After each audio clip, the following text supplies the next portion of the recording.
उसके पहले कुछ बेसिक कंसेप्ट्स पे बातें कर रहा था। मैंने कहा अगर आपके सामने लिक्विड है तो उसमें सॉल्यूट भी होगा और सॉल्वेंट भी होगा। बोलो हाँ या ना।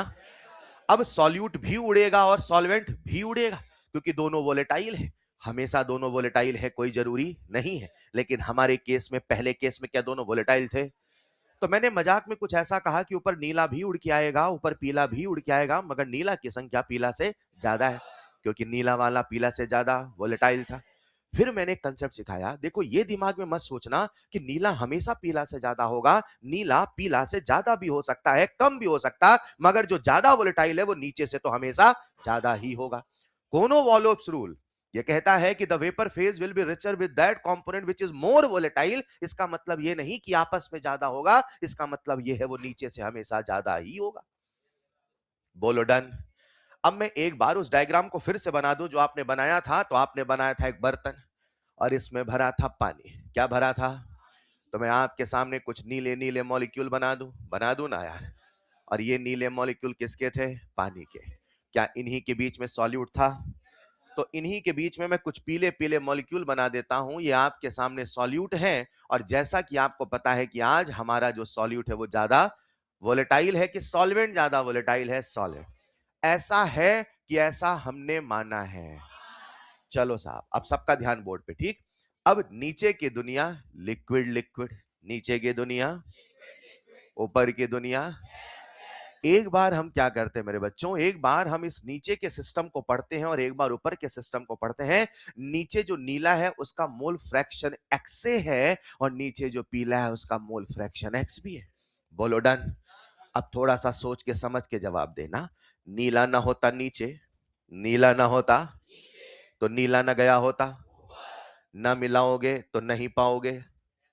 क्या बोला सर ने? मिलाओगे नहीं तो कहां से पाओगे? अच्छा थोड़ा सा मिलाओगे तो? अच्छा ज्यादा मिलाओगे तो? अच्छा ऊपर क्या पाओगे ये नीचे से डिसाइड होगा। नीचे जैसे कर्म होगे वैसा ऊपर पाओगे। मानते हो क्या? कहने का मतलब ये है, अगर नीचे नीला होगा, ज्यादा नीला होगा, तो ऊपर नीला उड़ के जाएगा। भाई आप मिलाओगे ही 5 तो क्या 50 ऊपर पहुंचेगा ना? यानी नीचे सुनिएगा, नीचे जितना मॉलिक्यूल होगा ज्यादा, नीचे जितना मॉलिक्यूल होगा तो उसका मोल होगा, तो मोल फ्रैक्शन भी होगा। और अगर मोल फ्रैक्शन होगा ज्यादा तो ऊपर उड़ के भी जाएगा ज्यादा। तो मैंने शायद, जहां तक मुझे याद है, कल मैंने नीले के मॉलिक्यूल बनाए थे 5। कितने बनाए थे? और पीले के मॉलिक्यूल कितने बनाए थे? 3। परफेक्ट। क्या ऊपर के मोल फ्रैक्शन को मैंने वाई और वाई भी बोला था? ऊपर कितना पाओगे वो नीचे से डिसाइड होगा और ऊपर के मॉलिक्यूल से ही उनका प्रेशर डिसाइड होगा। अच्छा ऊपर नीले का प्रेशर होगा कि पीले का, कि दोनों का? अच्छा नीले के प्रेशर को मैं पीए कह दूं चलेगा? अच्छा पीले के प्रेशर को पीबी कह दूं चलेगा? अच्छा जो टोटल प्रेशर होगा क्या पीए प्लस पीबी होगा? अच्छा ए के ये कोई मामूली प्रेशर है कि वेपर प्रेशर? तो इसको कह दूं partial vapour pressure of A, इसको कह दूं partial vapour pressure of B. और ए का जो वेपर प्रेशर है वो नीचे से डिसाइड होगा, क्योंकि नीचे ज्यादा होगा तो ऊपर भी तो ज्यादा होगा। बोलो यस। क्या मैं कह दूं किसी भी वोलेटाइल कंपोनेंट का पार्शियल वेपर प्रेशर, किसी भी वोलेटाइल कंपोनेंट का पार्शियल वेपर उसके मोल फ्रैक्शन के प्रोपोर्शनल होगा इन लिक्विड फेज। लिक्विड फेज में होगा ज्यादा तो ऊपर प्रेशर भी मिलेगा। ये जो आपने कहा कि सर नीचे होगा ज्यादा तो ऊपर भी होगा ज्यादा, नहीं मिलाओगे तो नहीं पाओगे, ये कहने वाले साइंटिस्ट, उनका नाम था राउल्स। क्या नाम था? ये जो आप सोच रहे हैं कि सर नीचे होगा ज्यादा तो ऊपर भी होगा, इसी को जिस साइंटिस्ट ने पहली बार एक्सपेरिमेंट करके समझाया था उसका नाम था राउल्स। कॉपी में लिखिएगा, next heading Raoult's law. Diagram आपने पहले बना ली, दोबारा मत बनाना, एक ही डायग्राम है। कॉपी में लिखिएगा, नेक्स्ट हेडिंग राउल्स लॉ। एक स्टेटमेंट लिखना, राउल्स लॉ। कॉपी में डालिएगा नेक्स्ट हेडिंग राउल्स लॉ। उसमें लिखना first point, Raoult's law. Raoult's law हमें ये एक्सप्लेन करता है, फर्स्ट पॉइंट लिखिएगा, राउल्स लॉ हमें ये एक्सप्लेन करता है, हमें ये एक्सप्लेन करता है,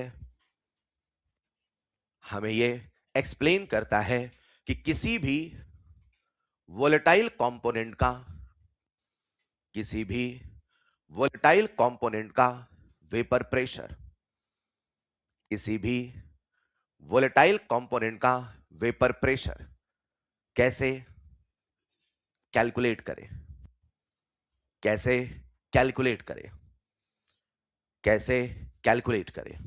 मतलब मैंने आपको यह बताया कि राउल्ट्स लॉ से हम क्या निकालते हैं, vapour pressure.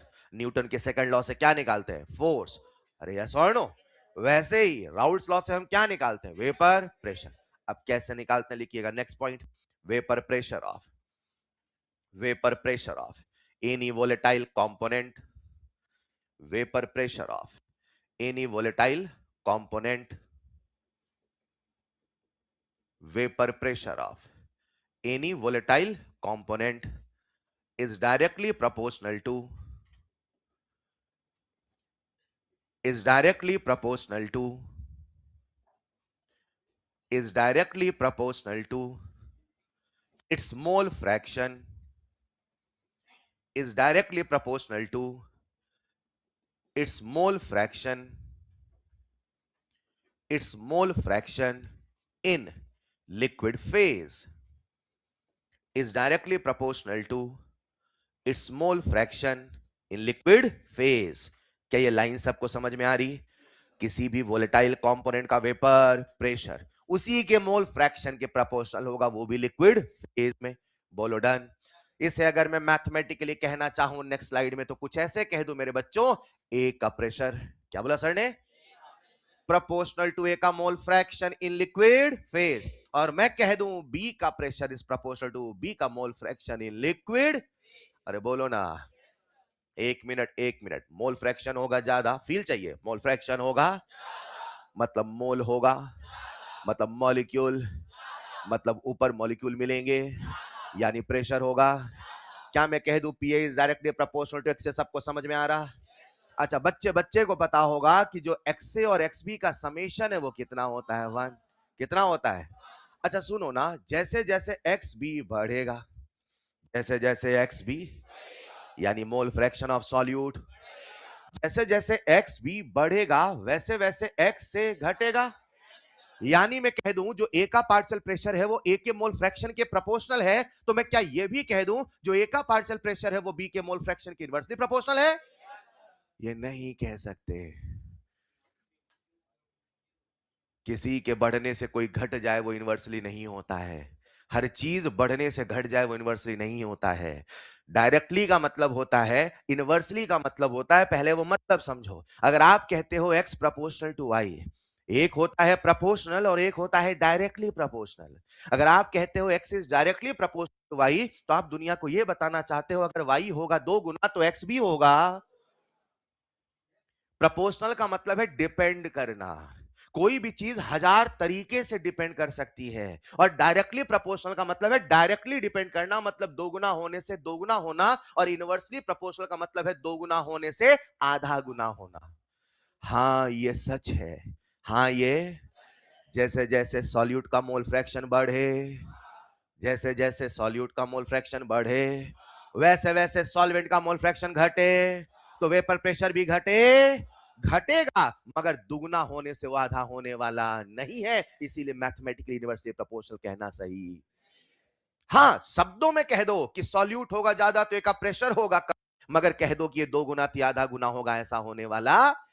X A plus X B one है मेरे भाई, X A is equal to 1/x भी नहीं है, नहीं चलेगा। मतलब ये नंबर फिक्स है, तो ये बढ़ रहा तो ये घट रहा, ये घट रहा तो ये बढ़ रहा, चलेगा, मगर एग्जैक्टली दो गुना नहीं होगा भाई। 0.4 से 0.8 हो जाए दो गुना तो वो आधा नहीं होगा, वो 0.6 से 0.2 होगा। अरे अगर मैं कह दूं एक्स बी पहले था 0.4, कितना था, अब एक्स बी हो गया 0.8, तो एक्स बी कितने गुना, तो क्या एक्स से भी आधा गुना हो गया क्या?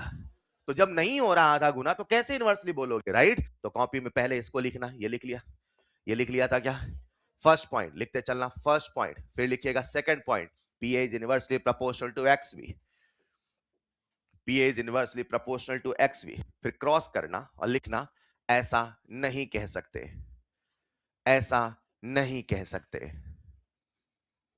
ऐसा नहीं कह सकते, और नीचे एक लाइन लिखना, फील में ये कहना ठीक है, फील में ये कहना ठीक है कि सॉल्यूट होगा ज्यादा, फील्ड में ये कहना ठीक है कि सॉल्यूट होगा ज्यादा तो पीए होगा कम, मगर मैथमेटिकली मगर मैथमेटिकली इनवर्सली प्रोपोर्शनल कहना सही नहीं है। मगर मैथमेटिकली इनवर्सली प्रोपोर्शनल कहना सही नहीं है। मैं बस इतना कहना चाहता हूं मेरे बच्चों, इनवर्सली कहीं पे भी ऐसे नहीं बोला जाता है। जब कोई चीज दो गुना होने से आधा या चार गुना होने से 1/4 या तीन गुना होने से 1/3 हो तो ही इनवर्सली बोलते हैं। कहीं पे भी मुंह उठा के इनवर्सली नहीं बोलना है। और इसी पे वो सवाल फ्रेम कर देता है। राउल्ट साहब ने कहा कि किसी सब्सटेंस का वेपर प्रेशर उसके मोल फ्रैक्शन के प्रोपोर्शनल होगा, किसी दूसरे के इनवर्सली प्रोपोर्शनल होगा, ऐसा राउल्ट्स ने नहीं कहा। मैं फिर कहता हूं, फील्ड में यह कहना ठीक है कि सॉल्यूट होगा ज्यादा तो पीए होगा, अरे वो सही है ना, सॉल्यूट होगा तो पीए होगा, मगर मैथमेटिकली इनवर्सली प्रोपोर्शनल कहना सही नहीं। कोई बढ़ रहा तो कोई घट रहा, चलेगा, हजार तरीके बढ़ने घटने के, बट इनवर्सली कह नहीं सकते हैं। क्या ये सबको क्लियर है? आइए जरा सारी बातों के एक बात, जिसका प्रेशर निकालोगे, जिसका प्रेशर उसी के मोल फ्रैक्शन के प्रोपोर्शनल होगा। बोर्ड पे आ जाओ फिर से। क्या मैं कह दूं PA is proportional to x से? क्या मैं कह दूं PB is proportional to X B? क्या मैं कह दूं PB is inversely proportional to x से? क्या हम प्रोपोर्शनलिटी को हटाएंगे? सबकी नजरें बोर्ड पे। क्या हम प्रोपोर्शनलिटी को और एक कांस्टेंट के, और जब जब हमने इस कांस्टेंट का मान निकालना था तब तब हमने बाकी सभी पैरामीटर को कितना माना? 1। कितना माना? याद दिलाता हूं, क्या आप केमिकल काइनेटिक्स पढ़ के बैठे हैं? आपने केमिकल काइनेटिक्स लिखा था R बराबर K इंटू ए की पावर n, याद है? हमने कंसंट्रेशन को माना था 1, उस समय K का नाम था स्पेसिफिक रिएक्शन रेट। याद आया? उस दिन भी कहा था, आज फिर कहता हूं, जब जब K का मान निकाला जाएगा बाकी सारा पैरामीटर 1 माना। आज क्या हम इस K का वैल्यू निकालने वाले हैं? तो मैंने x से को मानना 1, सबका ध्यान बोर्ड पे, x से को माना। अब x से 1 का मतलब क्या है? मोल फ्रैक्शन ऑफ सॉल्वेंट, यानी सॉल्यूट का नामो निशान। तो क्या मैं कह दूं यही प्योर सॉल्वेंट है? यानी मेरे बच्चों जब x से बराबर 1 होगा तो k बराबर pa होगा, यानी कांस्टेंट कोई नई चीज नहीं है, वही है जो वेपर प्रेशर है। मगर उस समय का वेपर प्रेशर जब प्योर सॉल्वेंट है तो कह दूं मैं k बराबर pa नॉट है, क्योंकि प्योर का वेपर प्रेशर ही pa और सॉल्यूट का वेपर प्रेशर pb। बोलो याद है? क्या हमने k की वैल्यू निकाल लिया? क्या मैं यहां k का वैल्यू पुट कर दूं? और जैसे मैं k का वैल्यू पुट करूंगा मेरे सामने एक फॉर्मूला आया, pa बराबर pa नॉट इनटू x से। बोलो ना, pa बराबर a है तो a है तो सोचो b होगा तो क्या हर बच्चा खुद से फॉर्मूला बना लेगा? pb equal to pb naught into A का प्रेशर निकालना तो ए, बी का प्रेशर निकालना तो बी, सी का प्रेशर निकालना तो नहीं चलेगा। एक मिनट एक मिनट एक मिनट, ये क्या है पीए मेरे बच्चों? Partial vapour of solvent. यानी जैसे आपको फोर्स का फॉर्मूला याद है मास इनटू एक्सेलरेशन, वैसे वेपर प्रेशर का फॉर्मूला याद होना चाहिए प्योर वाला vapour pressure into mole fraction. नहीं चलेगा। यही जो आपके सामने लिखा है, this is the formula to calculate vapour pressure, और इसी लॉ का नाम है राउल्ट्स लॉ। राउल्ट्स लॉ कहता है vapour pressure is directly proportional to mole fraction of that component, inversely नहीं कहता है। हम सबके सामने आ चुका है पीए का formula, PA equal to P into X से, PB equal to PB not into X B. कहीं साइड में बादल बना के लिख देना, जब जब कांस्टेंट निकालना हो, जब जब कांस्टेंट निकालना हो, जब जब कांस्टेंट निकालना हो, बाकी सारे पैरामीटर 1, बाकी सारे पैरामीटर 1। तो ये कांस्टेंट को कैलकुलेट करने का एक तरीका होता है, क्या आप उसे 1 रख के सोचो वो क्या है, और 1 रखते से ही जो आया वही कांस्टेंट है, वहां रख दीजिए, फॉर्मूला बन गया। अरे सुनो ना मेरे बच्चों, उस बर्तन में नीले वाले मॉलिक्यूल थे कि पीले वाले? स्लाइड बैक करूंगा। नीला था कि पीला? क्या हर बच्चा नीले का प्रेशर निकाल लेगा? स्लाइड बैक करूंगा, जल्दी लिखो ना यार। लिख लिया होगा। आइए जरा मुझे बताओ, इस बर्तन में ऊपर नीला है कि पीला? तो क्या नीले का भी प्रेशर होगा? क्या पीले का भी प्रेशर होगा? यानी वेपर प्रेशर ऑफ सॉल्वेंट भी होगा, वेपर प्रेशर ऑफ सॉल्यूट भी होगा। और सॉल्वेंट का वेपर प्रेशर निकालने का सिंपल सा फॉर्मूला है P A not into x है। और सॉल्यूट का निकालने का, यानी ऊपर जो नीला वाला प्रेशर है क्या वही पी है, और ऊपर जो पीला वाला प्रेशर क्या वही पी भी है। तो अंदर ए का प्रेशर है कि बी का प्रेशर है कि दोनों का? तो क्या दोनों को जोड़ दूंगा वही टोटल प्रेशर होगा? क्या इस पूरे सिस्टम का नाम सॉल्यूशन है? तो क्या जो टोटल प्रेशर होगा वही वेपर प्रेशर ऑफ सॉल्यूशन होगा? यानी मैं कह दूं मेरे बच्चों, अगर वो मुझसे पूछेगा वेपर प्रेशर ऑफ सॉल्यूशन, तो vapour pressure of solution so simple साहब, दोनों को जोड़ दो और जोड़ दिया तो क्या बना? PA plus P. बोलो डन। लिखिएगा next point, vapour pressure of solution PS equal to PA plus PB. तो बच्चों, क्या मैं पीएस जिसे कई बार पी टोटल भी कहता हूं, उसे पीए नॉट इंटू एक्स से plus PB not into X B कह दूं, चलेगा? लिखते चले। सर ये किसका फॉर्मूला है सर? वेपर प्रेशर का। सर किसका वेपर प्रेशर? सॉल्यूशन का। सर ये फॉर्मूला हमेशा चलेगा, तब चलेगा जब दोनों वोलेटाइल हो। सर आज दो उड़े हैं तो दो को जोड़ा, सर तीन उड़ेंगे तो तीन को जोड़ूंगा, सर चार उड़ेंगे तो। लेकिन हमारे सिलेबस कितने उड़ेंगे? क्योंकि हमारे चैप्टर का नाम है aqueous binary dilute solution. Aqueous dilute, चलेगा? आइए साहब, क्या हमने यहां से पीएस निकाल लिया? अच्छा मान लो मैंने दिया एक सवाल, क्या दिया? रुपया ये दिया, ये दिया, ये दिया, ये दिया, ये निकाल लोगे। अच्छा मैंने ये दिया, ये दिया, ये दिया और ये नहीं दिया तो क्या करोगे? सर एक्स भी नहीं दोगे तो एक्स से निकाल लेंगे। यानी मेरे बच्चों, जहां एक्स भी है मैं आपके सामने वहां लिख दूं वन माइनस एक्स से, क्या किसी को एतराज है? लिख लो जरा, बस लिखने का तरीका है। ठीक है साहब, हमने लिख दिया वन माइनस एक्स से। अच्छा सुनो ना, कल को मैंने सवाल दिया मान लो, और मैंने दिया पीएस, क्या दिया? पीएस दिया, एक्स से दिया, पीए नॉट दिया और पीबी नॉट पूछा तो बता दोगे? ये वही वाली बात है कि फोर्स के फॉर्मूले से तीनों निकाले जाते हैं, मतलब पीएस के फॉर्मूले से इनमें से कुछ भी निकाला जा। बोलो डन। अभी तक कितने फॉर्मूले आए? पीए का फॉर्मूला सुना दो ना, पीए नॉट इंटू एक्स, ए है तो ए, बी है तो बी, सी है तो सी, पीए बराबर पीए नॉट इंटू पीबी बराबर पीबी नॉट इंटू, बोलो ना यार, और पीएस बराबर PA plus PB, PA not into X A plus PB not into X B. बोलो डन। बेहतरीन। अभी सवाल देता हूं, एक छोटा सा केस और कर ले। लिख लिया होगा। अच्छा सुनो ना, अभी हम नीचे से ऊपर गए क्या?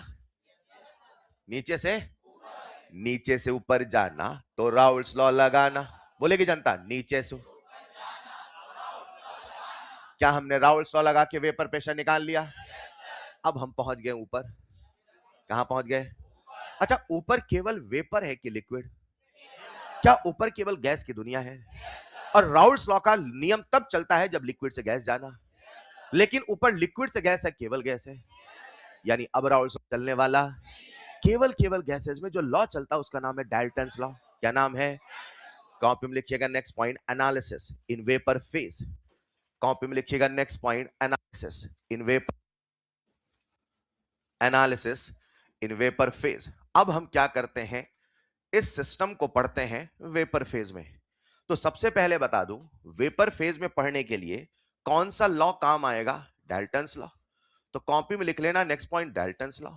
इस लॉ को बच्चों को केटीजी में पढ़ाते हैं, या तो आपने पढ़ लिया होगा या तो पढ़ोगे, मैं बता देता हूं। Dalton's law applicable only for gases. Dalton's law applicable only for gases. मुंह उठा के कहीं भी नहीं लगाना है, केवल कहां लगाना है? गैसेस में। सर इससे फोर्स निकालते कि मोमेंटम? बेटा इससे प्रेशर निकालते। सर उससे भी तो प्रेशर निकालते ना बेटा, उससे वेपर प्रेशर निकालते। सर प्रेशर वेपर प्रेशर अलग है? हाँ। अच्छा उसमें वेपर आ गया तो वेपर का प्रेशर है ना। जिसने वेपर प्रेशर को केवल वेपर का, उसने वेपर प्रेशर को रत्ती। वेपर प्रेशर वेपर का तो प्रेशर, मगर एड इक्वली। याद आ रहा है क्या? अच्छा सुनो ना, हम कौन सा लॉ पढ़ रहे हैं, किसके लिए एप्लीकेबल है, और उससे क्या निकालेंगे? हेलो, मान लो इस रूम में दो गैसेज है, मान लो एक गैस है ऑक्सीजन, एक गैस है नाइट्रोजन, मान लो, और टोटल प्रेशर है 2 atm, मान लो। कितनी गैस थी और टोटल प्रेशर? मैं कहूं ऑक्सीजन की हिस्सेदारी आधी है, नाइट्रोजन की हिस्सेदारी आधी, ऑक्सीजन की हिस्सेदारी, नाइट्रोजन की हिस्सेदारी, तो बोलो ऑक्सीजन का पार्शियल प्रेशर कितना? जो लोग नहीं समझ पाए, थोड़ा भी नहीं फील करता बच्चा, बेटा रूम का टोटल प्रेशर 2 एटीएम, रूम में है 2 गैसेज ऑक्सीजन और नाइट्रोजन, ऑक्सीजन की हिस्सेदारी आधी, नाइट्रोजन की हिस्सेदारी, तो बोलो बेटा ऑक्सीजन का प्रेशर कितना? यही तो पूछ रहा था बेटा, थोड़ा फील करना था। तो बोलो कैसे निकालोगे? ऐसा क्या किया किसका प्रेशर आ गया? ऐसा नहीं, हिस्सा इंटू टोटल, हिस्सा इंटू, मान लो 2 दोस्त पिज्जा मंगाया, पिज्जा की कीमत 600 मान लो, दोनों ने 300 रुपए लगाया, तो दोनों का कितना हिस्सा बनता है? नहीं चलेगा। तो अब दोनों को पिज्जा खाना था, तो पिज्जा जो था वो ट्रायंगुलर शेप में आया। अरे मान लो यार, तो पिज्जे का हिस्सा तो निकाल लेंगे ना। कैसे करेंगे? मैंने दिया 300, तो मेरा हिस्सा आधा, तो टोटल वेट का आधा वेट मैं खाऊंगा। अरे हेलो। अच्छा मान लो किसी दोस्त ने 100 रुपए दिए, किसी ने दिए 500, अब दोस्ती में तो बराबर आएंगे, वहां पैसे का हिसाब चलने वाला नहीं। लेकिन सिंपल सा नियम है ना यार, किसी का हिस्सा निकालना है तो भाई साहब कुछ नहीं करना है, दैट हिस्सा इनटू टोटल। डेल्टन साहब ने यही कहा, डेल्टन साहब ने कहा अगर आपको किसी का पार्शियल प्रेशर निकालना है तो आपको उसका मोल फ्रैक्शन पता होना चाहिए, टोटल प्रेशर से मल्टीप्लाई कर दो, मिल जाएगा उसका partial pressure. Partial pressure of any gas, partial pressure of any is equal to mole fraction of that into total. ये भी है गैस का, ये भी है गैस का, ये भी है गैस का, इधर आना जरा, ये है गैस का, ये है गैस का, ये है लिक्विड का। नहीं चलेगा। मगर डेल्टन लॉ में सारी कहानी किसकी है? गैस की। तो पहले डेल्टन लॉ लिखना, partial pressure is equal to mole fraction into total pressure. यहां पे जो P है मेरे बच्चों, इस P का मतलब है partial pressure, partial pressure of gas, और X का मतलब है मोल फ्रैक्शन ऑफ गैस, X का मतलब है मोल फ्रैक्शन ऑफ गैस, और PT का मतलब है total pressure of gaseous system, या गैस लिख दो। डेल्टन्स लॉ में सारी चीजें गैस की हैं, राउल्ट्स लॉ में नीचे से ऊपर का किस्सा है, मतलब जानकारी नीचे की है, इंफॉर्मेशन ऊपर की निकालते हो। चलेगा? आओ हम डेल्टन लॉ को लगाते हमारे गैसियस सिस्टम में। बच्चों हमारा जो गैसियस सिस्टम है, ऊपर नीला है कि पीला है कि दोनों? दोनों का मोल फ्रैक्शन सेम है कि अलग? नीचे मिलाए थे 100, नीचे मिलाए थे, मगर ऊपर उड़ा था 5 और 3, यानी नीले का मोल फ्रैक्शन अलग है, पीले का मोल फ्रैक्शन। क्या सर ने नीले के मोल फ्रैक्शन के ऊपर वाई बोला था? कल बोला था ना भाई। और पीले के मोल फ्रैक्शन को चलेगा। अब मैं लगाने वाला हूं डेल्टन लॉ। कौन सा लॉ मेरे बच्चों? और डेल्टन लॉ जो मैं लगा रहा हूं वो लगा रहा हूं एक बार ए के लिए और एक बार बी के लिए। आ जाओ ना बोर्ड पे, आगे क्या? कौन सा लॉ लगा रहा हूं? डेल्टन लॉ कहता है पार्शियल प्रेशर बराबर मोल फ्रैक्शन इनटू टोटल प्रेशर। एक का प्रेशर पीए होगा। अच्छा मोल फ्रैक्शन नीचे का लिखूं कि ऊपर का? तो क्या ऊपर का मोल फ्रैक्शन वाई होगा? क्या टोटल प्रेशर पीएस होगा? अच्छा बी में लगाओ, बोलो कैसे लगाऊंगा? कोशिश करो ना, PB equal to Y B into P S. चलेगा? क्या बच्चा बच्चा यहां से वाई बता देगा? वाई ए बराबर P A upon P S. अरे रुको ना, वाई ए का मतलब mole fraction of solvent in vapour, PA का मतलब vapour pressure of solvent, vapour pressure of. क्या हर बच्चे को पीए का फॉर्मूला याद है? क्या था? P not into X A upon, क्या सबको पीएस याद है? PA plus PA not into X A plus PB not into, बोलो ना यार। क्या यहां से वाई बी निकाल लोगे? और वाई बी का फॉर्मूला आ चुका है पीबी अपॉन पीएस। मैं कुछ कहने वाला हूं, कह दूं क्या? आपने जो लिखा है शायद आपको एक फॉर्मूला लगे, लेकिन अगर आप इसे फील करोगे तो चौंकाने वाला रिजल्ट है। पहले लिखिएगा फिर बताता हूं इसका फील क्या है। आप सबके सामने एक फॉर्मूला आ चुका है, जहां फॉर्मूला याद होना चाहिए वहीं हमें इसका फील भी आना चाहिए। और देखा जाए तो फॉर्मूला याद करना कितना आसान है। ए है तो ए ए, बी है तो बी बी, नहीं चलेगा। और सी है तो आसान है क्या?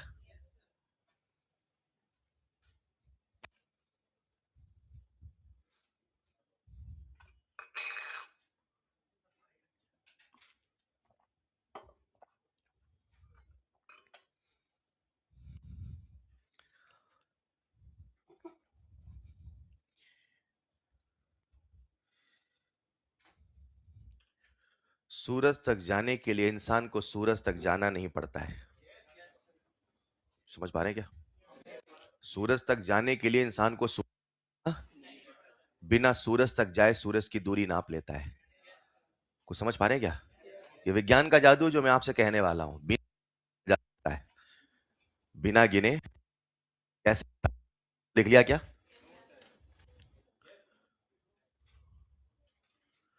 दुनिया बदल जाएगी लेकिन आप तेज नहीं लिखेंगे। उड़ने वाली कारें आ जाएंगी लेकिन आप तेज नहीं लिखेंगे। आइए इमेजिन करते हैं आपके सामने पानी है। ये क्या है? अब इस पानी में आप थोड़ा सा इथेनॉल मिला दीजिए। क्या मिला दिया? अब थोड़ा फील करना मेरे बच्चों, ठीक? तो अंदर पानी भी है और बिल्कुल न्यूमेरिकल का फील है। ये आगे सवाल दूंगा, बस उसको अंग्रेजी में लिख दूंगा, अभी हिंदी में बोल रहा हूं, चलेगा? इतने फर्क है मेरी भाषा और सवालों में, चलेगा? अभी यहाँ पे क्या है? पानी। और आपने क्या मिलाया? इथेनॉल। तो क्या पानी का कुछ मोल होगा? क्या इथेनॉल का भी मोल होगा? अच्छा मान लो आधा पानी आधा इथेनॉल, मान लो, तो दोनों के मान लो मोल निकाल लेंगे। निकाल लोगे? अच्छा मोल से मोल फ्रैक्शन निकाल लोगे? अच्छा अगर मैं प्योर इथेनॉल का, प्योर पानी का वेपर प्रेशर निकाल लूं, क्या निकाल लूं? तो क्या ऊपर जो इथेनॉल और पानी के मॉलिक्यूल आएंगे आप उनका प्रेशर निकाल लोगे?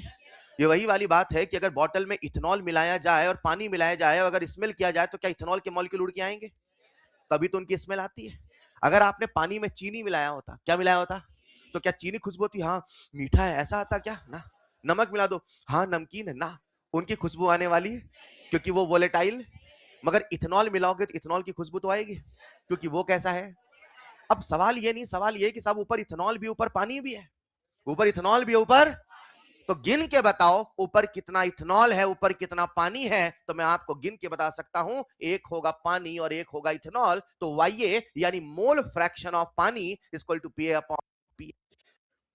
और अगर मोल फ्रैक्शन निकाल लूंगा तो मोल फ्रैक्शन के रेशियो से मोल का रेशियो निकाल लूंगा, और जो मोल का रेशियो होगा उसे मोल भी माना जा, और मोल से मोलैलिटी से मोलैलिटी भी निकाल लूंगा। यानी मैं बोलूंगा भैया मैंने इतना पानी मिलाया, आप खट से बता दोगे ऊपर कितना इथेनॉल ऊपर कितना पानी है। YA का मतलब mole fraction of solvent in vapour phase, mole fraction of in vapour. आओ कहानी को समेटने, उसके बाद सबका ध्यान बोर्ड पे। सबसे पहले मैंने पढ़ा है वेपर प्रेशर का फॉर्मूला, याद हो गया क्या? PA नॉट इंटू, फिर PB का फॉर्मूला PB नॉट इंटू, क्या सबको X से X भी पता है? नीचे का मोल फ्रैक्शन की ऊपर का, क्या दोनों को जोड़ोगे तो PS मिलेगा? क्या Y और YB का फॉर्मूला याद है? Y equal to PA upon PS, YB equal to PB upon PS। A है तो ए है तो ए, बी है तो बी है तो बी। चलेगा क्या? एक छोटा सा सवाल कर ले क्या? आइए एक छोटे से सवाल के माध्यम से इस कंसेप्ट को करते हैं। लिखो एक सवाल, बोल बच्चों, लिखिएगा। 32 grams methanol, 32 grams methanol, 32 grams methanol is mixed with 32 grams methanol is mixed with is mixed with 23 grams ethanol is mixed with 23 grams of ethanol to prepare an ideal solution, to prepare an ideal solution। मैं आज से लेकर third last के third lecture तक बार बार एक word बोलूंगा, ideal ideal ideal. आप अभी आइडियल के पीछे मत जाना, मान लेना कुछ होता है, आप तो सिंपल सॉल्यूशन मान के सॉल्व करना। Means for next few lecture just forget the word ideal. चलेगा? मैं बोलूंगा क्योंकि मुझे उन बातों को सही आगे साबित करना है, लेकिन मेरे अभी एक शब्द को आप नजरअंदाज कर देना जब भी बोलूं मैं आइडियल। कितना ग्राम मिथेनॉल लिया? 32। कितना ग्राम इथेनॉल लिया? बेटा 32 का उल्टा 23 है लाला। कितना ग्राम इथेनॉल लिया? 23। और दोनों को मिला के क्या बनाया? सॉल्यूशन। चलेगा? if vapor pressure of if vapor pressure of pure methanol if vapor pressure of pure methanol and ethanol if vapor pressure of pure methanol and ethanol are if vapor pressure of pure methanol and ethanol are 30 mmHg and 51 mmHg respectively. 30 mmHg and 51 mmHg respectively. चलेगा बच्चों? Then calculate. Number 1 XM. अच्छा सुनो, M for methanol, E for मैं यहां पे solute solvent पहचान लूंगा. बोलो दोनों का फेस सेम है कि अलग है? मिथेनॉल भी लिक्विड होता है, इथेनॉल भी लिक्विड होता है यार. दोनों का फेस सेम है, अलग है. तो कौन होगा सॉल्यूट, कौन होगा सॉल्वेंट, बता दोगे? रूल चलेगा अमाउंट का. अमाउंट से मेरा मतलब वेट है, अमाउंट से मेरा मतलब मोल है. भूल गए क्या? लेकिन अभी मैं पढ़ते हुए सीधे आपको यहां लिख रहा हूं मिथेनॉल. क्या लिख रहा हूं? एक बार बता दो, सर ने क्या पूछा? मोल फ्रैक्शन ऑफ इन लिक्विड.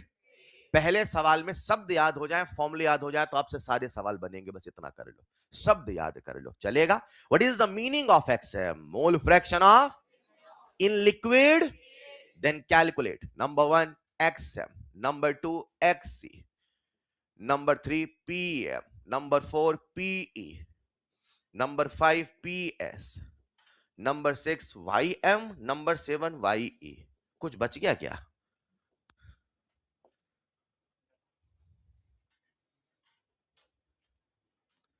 शुरू हो जाइए. कौन सा फॉर्मूला लगा? फोर्स का कि मोमेंटम का? अरे साहब वेपर प्रेशर पूछा है तो कौन सा लॉ चलेगा? Raoult's law. फटाफट आंसर बताइए, बनेगा. चलो, मुझे लगता है सबसे पहले मुझे मिथेनॉल इथेनॉल का मॉलिक्यूलर वेट याद होना, और शायद सर ने याद कराया था. बोलो मिथेनॉल का मॉलिक्यूलर वेट कितना है? 32. और इथेनॉल का कितना है? बहुत बढ़िया, ये सब याद रखो भाई, वहां निकालने का समय नहीं मिलेगा, है ना? वहां तो पानी पीने का भी समय नहीं मिलता, बस लाइट चली जाती है फिर नहीं आती है.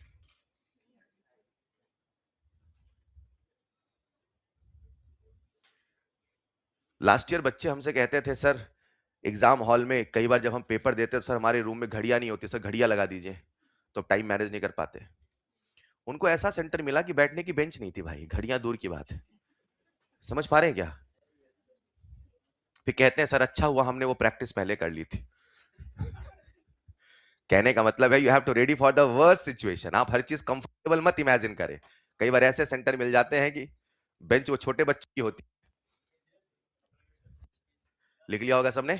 चलिए साहब, आप सबके सामने आइए हम एक बार मोल निकाल लेते हैं. सबसे पहले तो एक है मिथेनॉल और एक है इथेनॉल, राइट?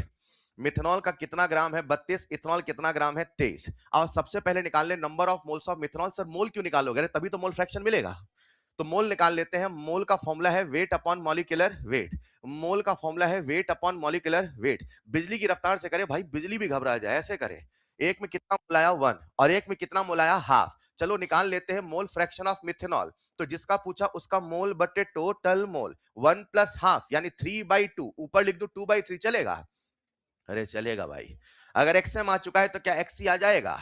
एक्सी के लिए बताओ, मैं फिर से फॉर्मूला लगाऊं कि 1 में माइनस कर दो? सर 1 में माइनस कर दो. सर 1 में माइनस, सर 1 माइनस 2/3 कितना आएगा? 1/3. अच्छा अगर मोल फ्रैक्शन आ गया तो क्या पार्शियल वेपर प्रेशर निकाल लोगे? पीएम का मतलब है partial vapour pressure of methanol. Partial vapour pressure of methanol. A है तो ए ए, बी है तो बी बी, एम है तो पूरा जेड तक जाना था तब याद होता क्या? एम है तो एम एम ना भाई. तो पीएम का फॉर्मूला क्या होगा? PM not into XM. हाँ या ना? अरे गड़बड़ हो गई यार, प्योर मिथेनॉल का वेपर प्रेशर तो दिया ही नहीं है. अरे सर और कैसे देगा? सर चीख चीख के तो बता रहा है, हाँ या ना? तो मुझे बताइए अब यहाँ पे पीएम नॉट कितना? 30. एक्सएम कितना है? 2/3. आंसर कितना आ गया? 20. बेहतरीन. क्या हर बच्चे ने पी निकाल लिया? ए है तो ए ए, बी है तो बी बी, ई है तो. एक बार घर जाके जेड तक प्रैक्टिस करके आना, ठीक है? घर जाके. हाँ हाँ हाँ बेटा, हाँ बेटा ठीक है. सॉरी सॉरी बेटा, बच्चे भावुक हो जाते हैं. हाँ, पी नॉट इंटू एक्सी. बताओ पी नॉट कितना दे रखा है? 51. और एक्सी कितना? 1/3. कितना आ गया? 17. क्या न्यूटन की जूल? एमएमएच. परफेक्ट. क्या हर बच्चा पीएस निकाल लेगा? क्या पीएस के लिए दोनों को जोड़ना है? 20 और 37 17 कितना आएगा? 37 एमएमएच. Very nice. क्या वाईएम और वाई निकाल लोगे? फॉर्मूला लगाइए और क्या बात है साहब।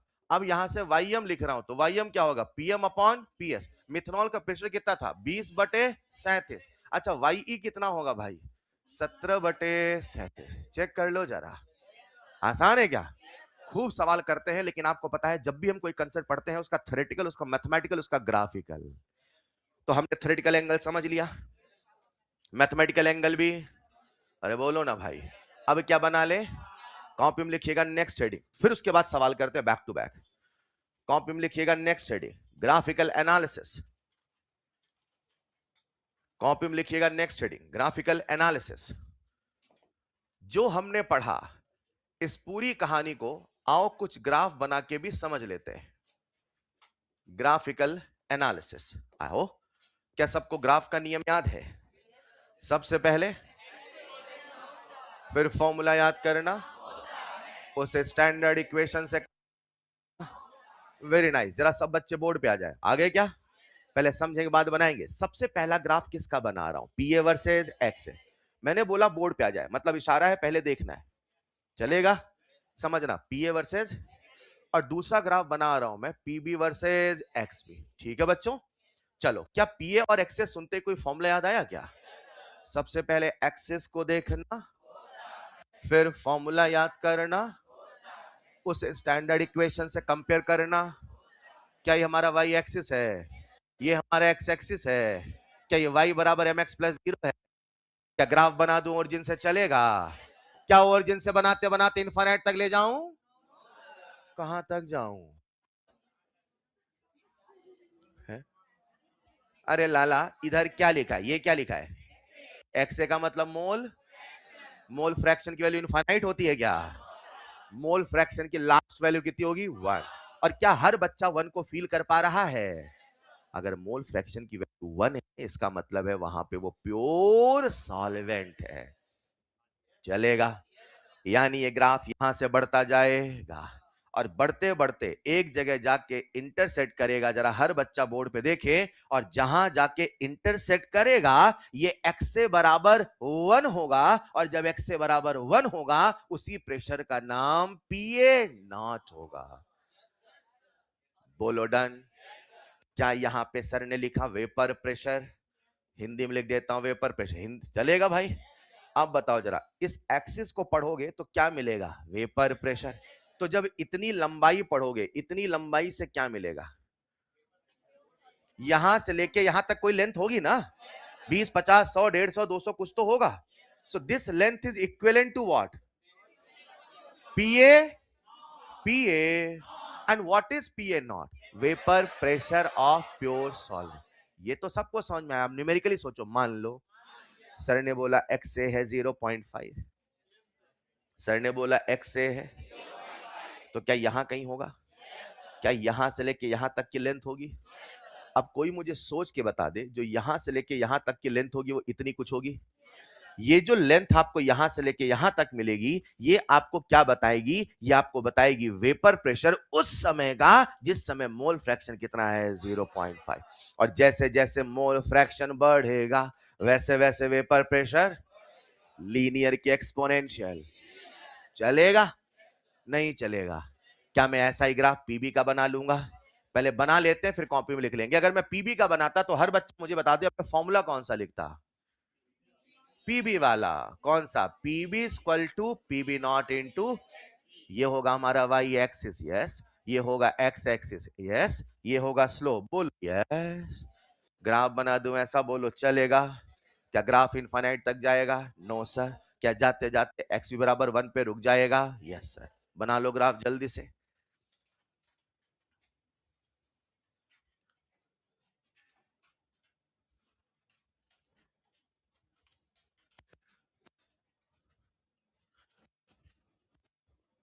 अच्छा, मैं एक छोटा सा अजम्पशन करूंगा।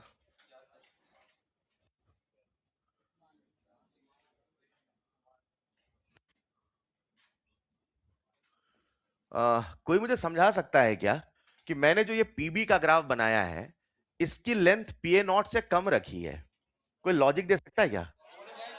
बहुत बढ़िया, क्योंकि ए ज्यादा है कि माना था, तो कल को न्यूमेरिकल ऐसा भी दे सकता है कि पीबी नॉट ऊपर, B is more volatile than A. चलेगा? अभी फिलहाल बना लो ग्राफ। पीए का हो गया, पीबी का हो गया। कितने कंपोनेंट थे? 3। एक था पीए, एक था पीबी और एक था पीएस।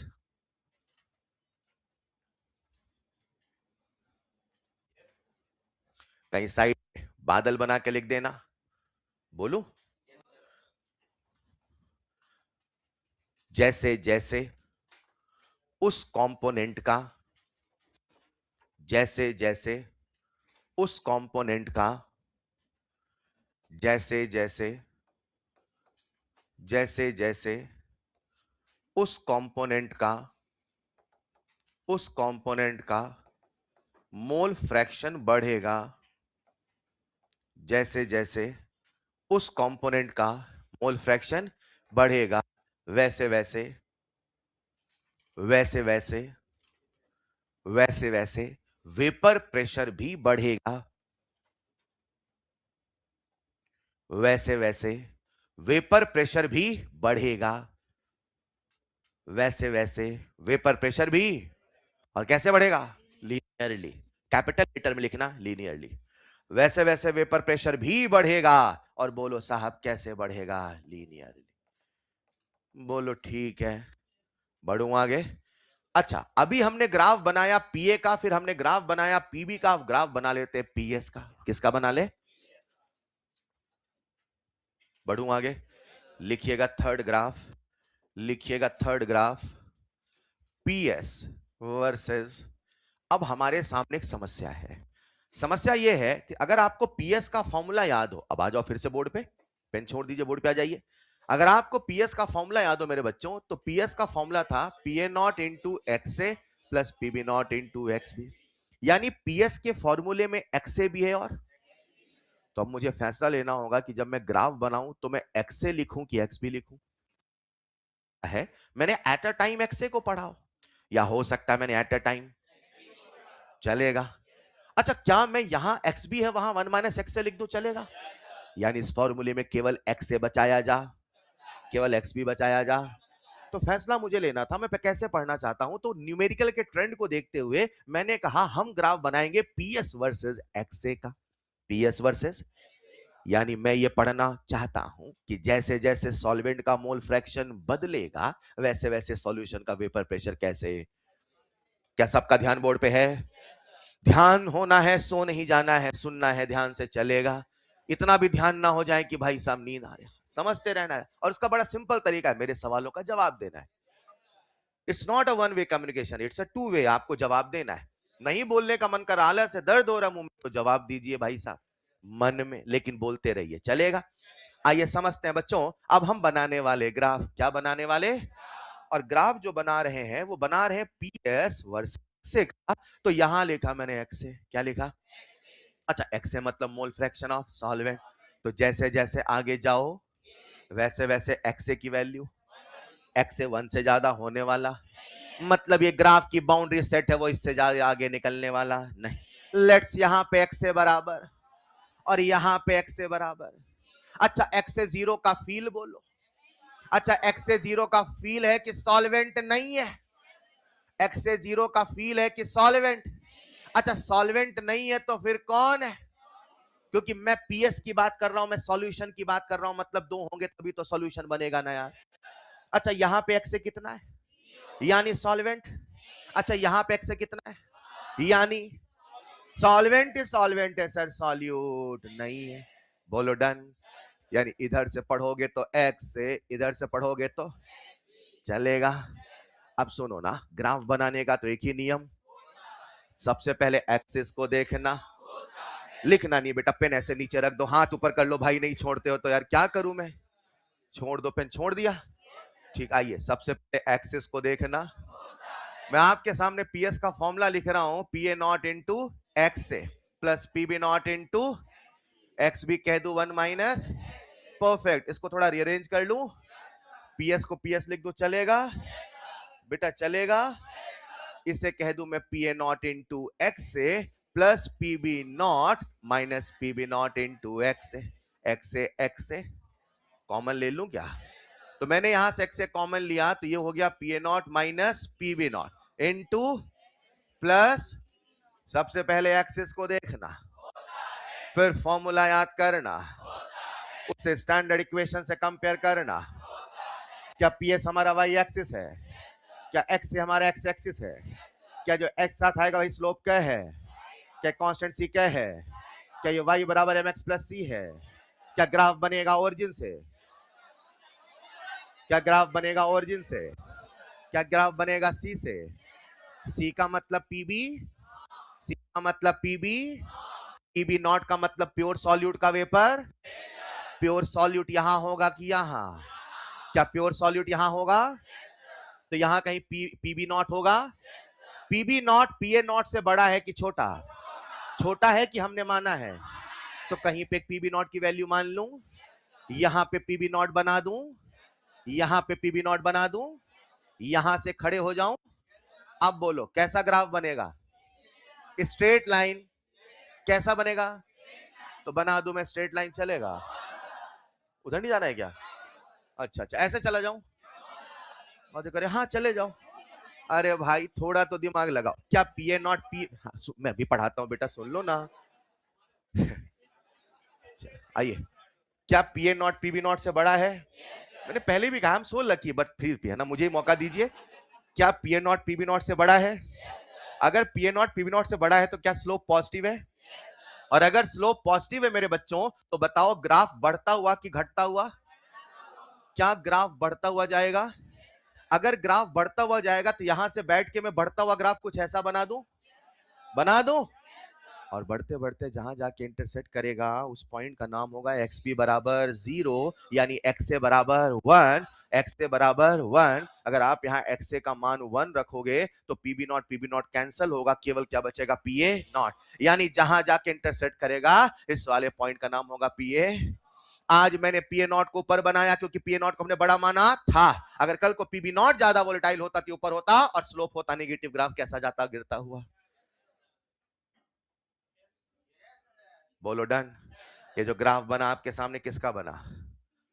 ये मोमेंटम का सर। हाँ, किसका बना? पीएस का। क्या पीएस का फॉर्मूला पीए प्लस पीबी होता है?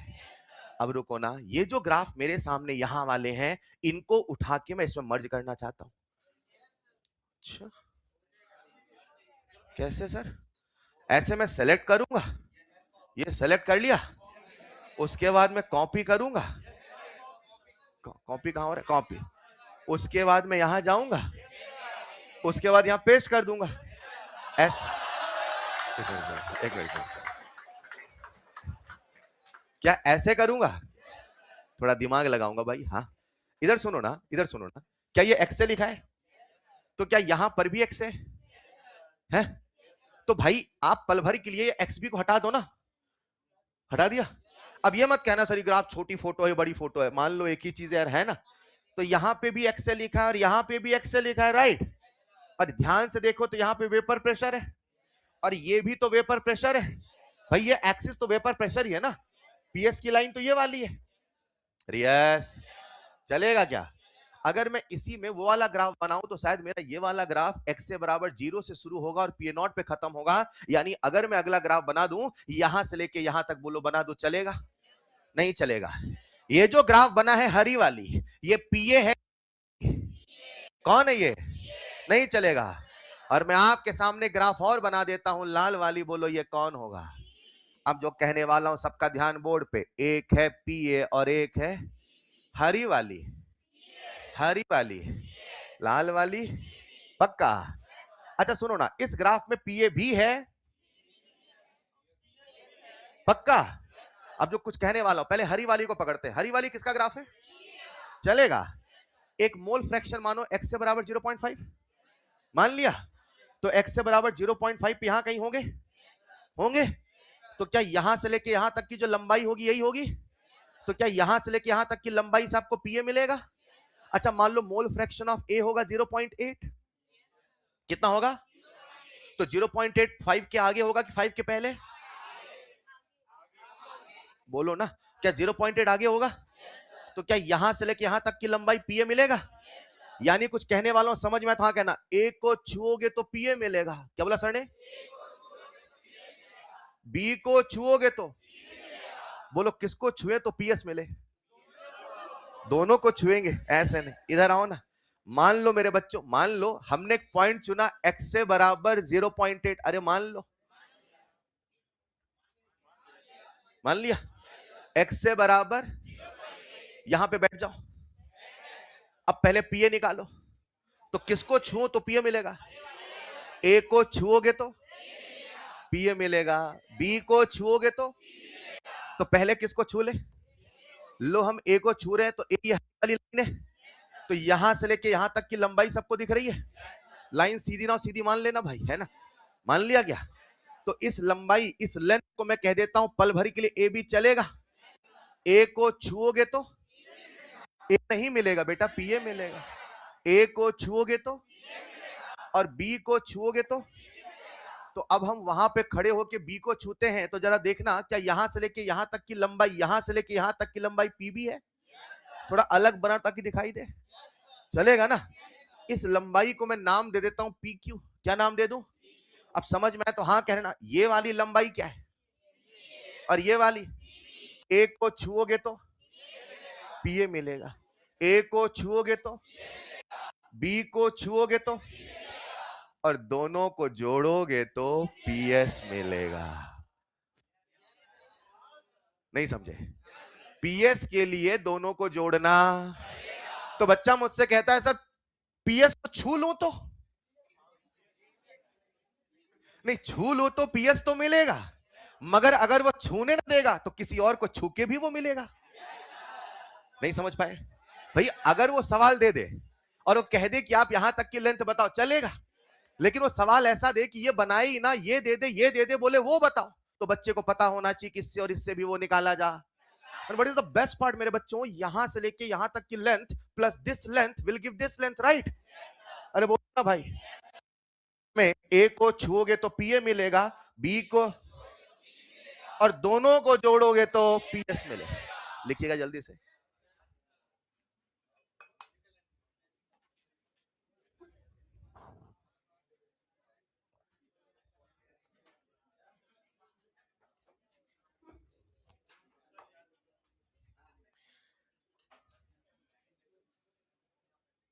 अच्छा, अब जो मैं बताने वाला हूं, दो तीन एक्स्ट्रा लेवल के कंसेप्ट हैं।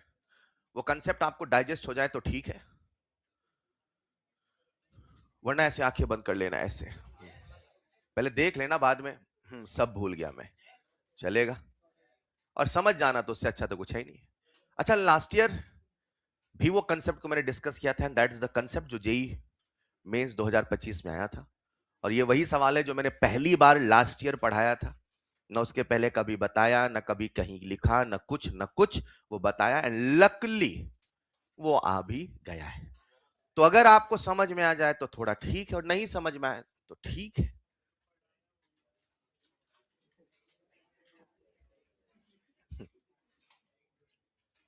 क्रिटिक्स समझते? क्रिटिक्स, आलोचक।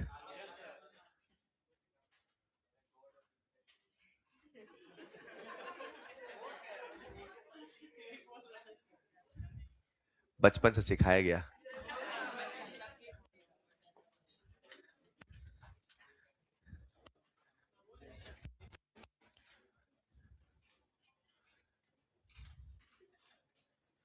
इसी में खुश है बच्चा, एक दूसरे की टांग खींच के खुश है, मजा है जीवन में, यस, चलने दो, अच्छा लगता है। मैंने तेरे बारे में ये बोला, मैंने भी ये बोला। बच्चा रास्ते में बहस करते जा रहा है, पर तूने ये नहीं बोला, पता?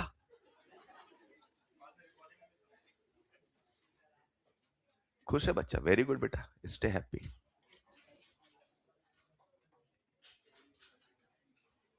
मैंने आपको दो बातें सिखाई, एक ग्राफ कैसे बनाया, ग्राफ बना कैसा, और साथ में एक सवाल का आइडिया भी दिया। अभी सवाल देता हूं, बस एक छोटा सा कंसेप्ट और सिखा दूं, ठीक? तो अब हम यहां पे दो से तीन तरह के सवाल करेंगे। एक, सारे वो न्यूमेरिकल वाले जो कुछ देर पहले आपने फॉर्मूले पढ़े, कुछ होंगे ग्राफ वाले, एंड ऑफ कोर्स कुछ होंगे फील वाले। तो ये तीनों कंसेप्ट एक साथ लेके चलना है। आपको वेपर प्रेशर का फील भी आना चाहिए, ग्राफ बनाना भी आना चाहिए, फॉर्म भी याद होने चाहिए। आज हमने जो ग्राफ बनाया है ये पीएस वर्सेस एक्सए में बना है। अगला जो हम ग्राफ बनाने वाले हैं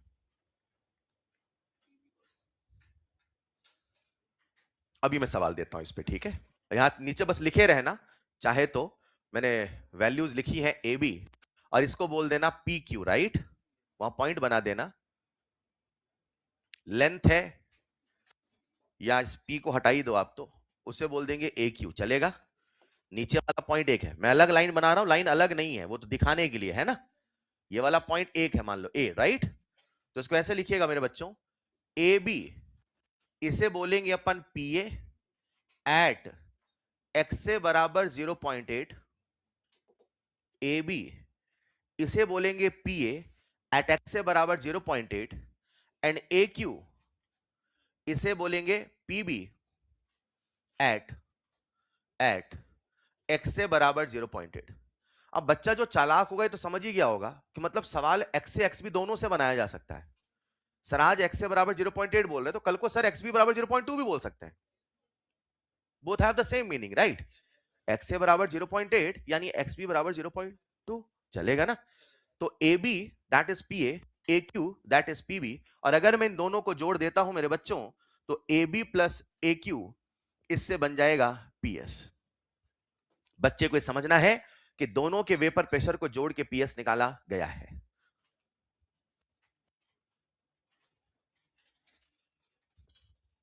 दोनों को जोड़ के पीएस निकाला गया है, चलेगा?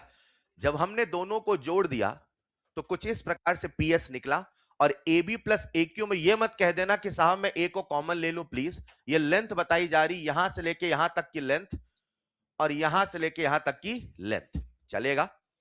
A B plus A Q इसे हम क्या बोल रहे हैं? पीएस। बढ़ूं आगे, कॉपी में लिखिएगा नेक्स्ट पॉइंट स्टार बना के, कॉपी में लिखिएगा नेक्स्ट पॉइंट स्टार बना के नेक्स्ट लेवल लिखे रहना। मतलब ऑफ कोर्स नीट में है इसलिए ऐसा बोल रहा हूं, लेकिन आ जाए कोई बड़ी बात नहीं है। क्लियर यहां तक? बढ़ूं आगे, लिखिएगा नेक्स्ट पॉइंट नेक्स्ट लेवल। उसमें सबसे पहला एक बेसिक फंडामेंटल मैं आपसे डिस्कस करता हूं, इस टॉपिक पे कितने तरह के सवाल बनाए जा सकते हैं। उसमें लिखिएगा सबसे पहला concept, concept of distillate mixture, concept of distillate mixture. सबसे पहले आपको मैं डिस्टिलेट मिक्सचर का मतलब बता दूं। सुना होगा दैट इज डिस्टिलेशन, और शायद आपने प्रैक्टिकल ऑर्गेनिक केमिस्ट्री पढ़ भी लिया हो या नहीं पढ़ा हो, तो मैं आपको बता दूं जब भी ये वर्ड बोला जाता है डिस्टिलेशन, या आपने कॉपी में लिखा होगा डिस्टिलेट मिक्सचर, उसका बड़ा सिंपल सा फील है। फील क्या है और थोड़ा पढ़ते हैं पे आ जाइए। इमेजिन करते हैं मेरे पास एक बर्तन है, मान लो इस बर्तन में हमने भरा ए और हमने भरा बी, मान लो दोनों सब्सटेंस अलग हैं, यस, दोनों की उड़नशीलता अलग होगी, यस, सब ना साथ में फील करो भाई, दोनों सब्सटेंस अलग हैं तो दोनों की उड़नशीलता, तो कोई उड़ेगा ज्यादा तो कोई उड़ेगा, मान लेते हैं नीचे का मोल फ्रैक्शन है एक्स ए और ऊपर का मोल फ्रैक्शन वाई ए और, बोलो डन। जो ज्यादा उड़नशील होगा वो ऊपर ज्यादा मिलेगा, और आपको तो निकालना भी आता है। आपने क्या किया, यहां पे लगाया पाइप, क्या लगाया, और इस छोटी सी पाइप से आपने इसके सारे वेपर को बाहर निकाल लिया, राइट? और जब आपने इसके सारे वेपर को बाहर निकाला मेरे बच्चों, जब इसके सारे वेपर को बाहर निकाला तो सोच के समझ के जवाब देना, वो वेपर जब इस पाइप से बाहर आएगा और आप इसे कर देंगे ठंडा, क्या कर देंगे? तो मुझे बताओ मेरे बच्चों, अंदर जो लिक्विड बनेगा उसका जो मोल फ्रैक्शन होगा वो किसके बराबर होगा? क्या बात है, यानी यहां का जो मोल फ्रैक्शन होगा जिससे मैं एक्स डैश कह दूं, क्या वो पुराने वाले वाई ए के बराबर होगा? और यहां का जो एक्स बी डैश होगा क्या वो पुराने वाले वाई बी के बराबर होगा? बोलो ना। तो ऐसे न्यूमेरिकल में वो क्या करेगा, जानकारी यहां की देगा और फिर बोलेगा find the composition of distillate mixture, find the composition of. तो समझ जाना, यहां से वाई बी निकालना, वाई ए का फॉर्मूला है P A upon P S, Y B का फॉर्मूला है P B upon P S, और जो यहाँ का वाई बी होगा वही यहाँ का एक्स बी होगा। और क्या पता वो यहाँ का कंपोजिशन पूछ रहा, क्या पता यहाँ के वेपर का पूछ रहा है, तो यहाँ के वाई बी को यहाँ का एक्स बी मान लेना, और फिर यहाँ के एक्स बी से यहाँ से वाई बी निकाल लेना। नहीं चलेगा, कॉपी में लिखिएगा कंसेप्ट ऑफ डिस्टिलेट मिक्सचर, पहले इतना लिख लो, X dash equal to Y A, X B dash equal to Y B, X B dash equal to Y B, फिर से वेपर बन के जाएगा। अब ऊपर का मोल फ्रैक्शन हो गया वाई ए डैश, ऊपर का मोल फ्रैक्शन हो गया वाई बी डैश, फिर से लगा दीजिए पाइप, फिर से निकाल लीजिए वेपर, फिर से कर दीजिए ठंडा, फिर से कर दीजिए, और जैसे ठंडा हो के वेपर यहां लिक्विड बने, फिर से इसका मोल फ्रैक्शन नीचे आएगा। इसे कह दो एक्स ए डबल डैश, इसे कह दो एक्स बी डबल डैश। तो बच्चा समझ गया, जो एक्स ए डबल डैश होगा वो वाई ए डैश के बराबर, और जो एक्स बी डबल डैश होगा वो वाई बी डैश के बराबर। सर ऐसा खेल कब तक खेले? जितना आपके पास समय हो, 3-4 कॉपी भर डालो बर्तन से।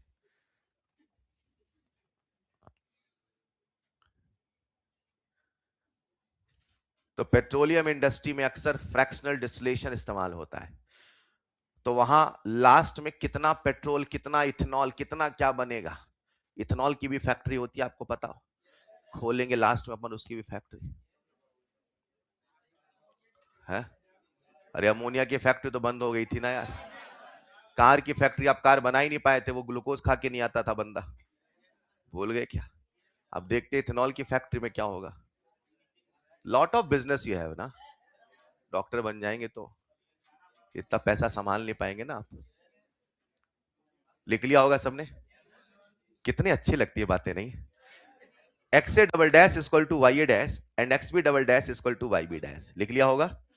चलिए, इसे कहते हैं concept of distillate mixture. Numerical कैसे बनता है मैं करा दूंगा एक, इतना बस बच्चे को समझना है, जो अगले बर्तन का लिक्विड होगा वो पुराने वाले बर्तन के वेपर के। लिखिएगा नेक्स्ट पॉइंट, बढ़ूं आगे, लिखिएगा नेक्स्ट कंसेप्ट, लिखिएगा next concept, graph of, graph of, graph of 1 upon X A versus 1 upon Y A, graph of 1 upon X A versus 1 upon Y A. आओ हम 1 अपॉन एक्स और 1 upon Y A का graph बना ले, ठीक? हमेशा की तरह ग्राफ का एक ही नियम, सबसे पहले एक्सिस को देखना होता है, फिर फॉर्मूला याद करना, उसे स्टैंडर्ड इक्वेशन से कंपेयर करना होता है। अब देखा जाए तो ये जो सवाल है, जो जेई में भी आया, और इसको मैंने इसलिए उठाया क्योंकि बहुत पुराना एक जेई एडवांस में आया कंसेप्ट था, वहां से उठा के मैंने इसको कराया कि भाई ये भी बच्चों को पता हो, जब बच्चा, और एनसीईआरटी में उन्होंने 1 अपॉन एक्स से लिखा हुआ है, तो जायज सा बन सकता है भाई ये भी बच्चों को पता होना चाहिए। अब इस सवाल में देखा जाए तो आपने अभी तक एक भी ऐसा फॉर्मूला नहीं पढ़ा जहां 1 अपॉन एक्स से 1 अपॉन वाई आए। तो दिमाग में एक चीज तो क्लियर है कि हमें अब इक्वेशन को मॉडिफाई करना पड़े। भाई सर ने पीए वर्सेस एक्सए का ग्राफ पूछा तो सर ने पीए का फॉर्मूला पढ़ाया था, सर ने पीबी वर्सेस एक्सबी का ग्राफ पूछा तो सर ने पीबी का फॉर्मूला पढ़ाया था, मन लगाओ। लेकिन सर ने 1 अपॉन एक्स से 1 अपॉन वाई का ग्राफ पूछा, सर ने उसका कोई फॉर्मूला पढ़ाया?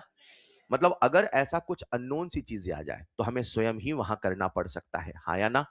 अब मैं 1 अपॉन एक्स से 1 अपॉन वाई का ग्राफ बनाऊं कैसे? तो ये जो सवाल आता है इसमें पूछा जाता है what will be the slope and intercept. लिख लो, पूरा सवाल ही लिख लो, what will be the slope and intercept, what will be the slope and intercept, it will be the slope and intercept, what will be the slope and intercept when graph is plotted, when graph is plotted, when graph is plotted between 1 upon xa versus 1 upon ya। अगर graph 1 upon x और 1 upon Y के बीच में बनाया जाता है तो बोलो उसका स्लोप क्या होगा, बोलो उसका इंटरसेप्ट क्या होगा। मैं पूरा मैथमेटिकल कैलकुलेशन समझाता और अंत में याद करने का एक छोटा सा तरीका भी बताता हूं, चलेगा? आ जाओ सब लोग बोर्ड पे। बच्चों आपको यहां एक्स और वाई दिखा, तो आपको तो कोई तो फॉर्मूला याद आया होगा, एक एक्स का formula N A upon N A plus N B.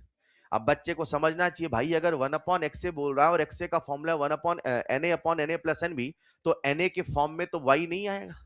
मतलब मुझे कुछ ऐसा दिमाग भिड़ाना है कि वाई और एक्स से दोनों को जोड़ पाऊं, वाई और एक्स को। अब सारे फॉर्मूले मैंने याद करने शुरू किए, तो पहला फॉर्मूला पी ए बराबर पी नॉट इंटू एक्स, यार इसमें एक्स से तो है मगर वाई ए नहीं है, तो मतलब मुझे कोई ऐसा फॉर्मूला सोचना जिसमें एक्स से भी मिले वाई भी मिले, तो मैंने सीधे वाई का फॉर्मूला याद किया। और अगर बच्चे को वाई का फॉर्मूला याद हो तो वाई का फॉर्मूला होता है P A upon P S, और जहां पी ए है उसका फॉर्मूला है P A not into x. तो तो बच्चे को ये तो समझ में आ गया कि मुझे गणित कुछ यहीं से बैठानी है, कुछ यहीं से तरकीब भिड़ानी, हाँ या ना। अब मुझे वाई चाहिए कि 1/y है, अब मुझे एक्स चाहिए कि 1/x है। तो बच्चे ने पहला तरकीब भिड़ाया, उसने एक्स को नीचे भेजा तो बन गया 1/x, और वाई को नीचे भेजा तो बन गया 1 PA0/PS इंटू वाई। बोलो हाँ या ना। मगर बच्चा ये ना भूल जाए जो PS है ये भी तो अपने आप में वेरिएबल है। भाई PS को आप लिखोगे PA0 into x plus PB0 into x, तो बड़ा कॉम्प्लेक्स सा बनेगा, फिर सिंप्लीफाई होता। तो बच्चा समझ गया भाई ऐसे काम होने वाला। समझ पा रहे हो ना। मतलब आपके सामने कोई नई चीज आ जाए तो आपको सोचना कैसे, मैं वो भी सिखाता हूं कि अगर आपने नहीं पढ़ा है तो आपने जो पढ़ा है उससे बनाने की कोशिश करो। अब एक तरीका ये। दूसरा बच्चे ने कहा यार समस्या मुझे देगा पीएस, कौन देगा? समय होता तो मैं आपसे करवाता पीएस और बाद में सॉल्व ही नहीं होता पीएस। क्या लिखोगे? PA0 into x plus PB0 into x में सिंप्लीफाई नहीं होता। यानी अगर मैं पीएस को हटा दूं तो मजा आ जाए। अगर मैं पीएस को हटा दूं तो, अब पीएस को हटाऊं तो कैसे हटाऊं? तो मैंने फिर दिमाग लगाया, मैंने कहा वाई ये होता है वाई भी होता है, वाई ये होता है और वाई ये होता है और अगर आपको याद हो मेरे बच्चों तो वाई ए और वाई बी का फॉर्मूला होगा पीए अपॉन पीएस और पीबी अपॉन पीएस। अगर मैं दोनों को कर दूं डिवाइड, क्या कर दूं, तो क्या पीएस का मामला साफ होगा? तो वाई बी और ये लिया। अब इसका क्या करोगे? भूल मत जाना कि वाई बी को मैं 1 - वाई लिख सकता हूं, लेकिन हमारा पीएस वाला लफड़ा तो खत्म हो गया।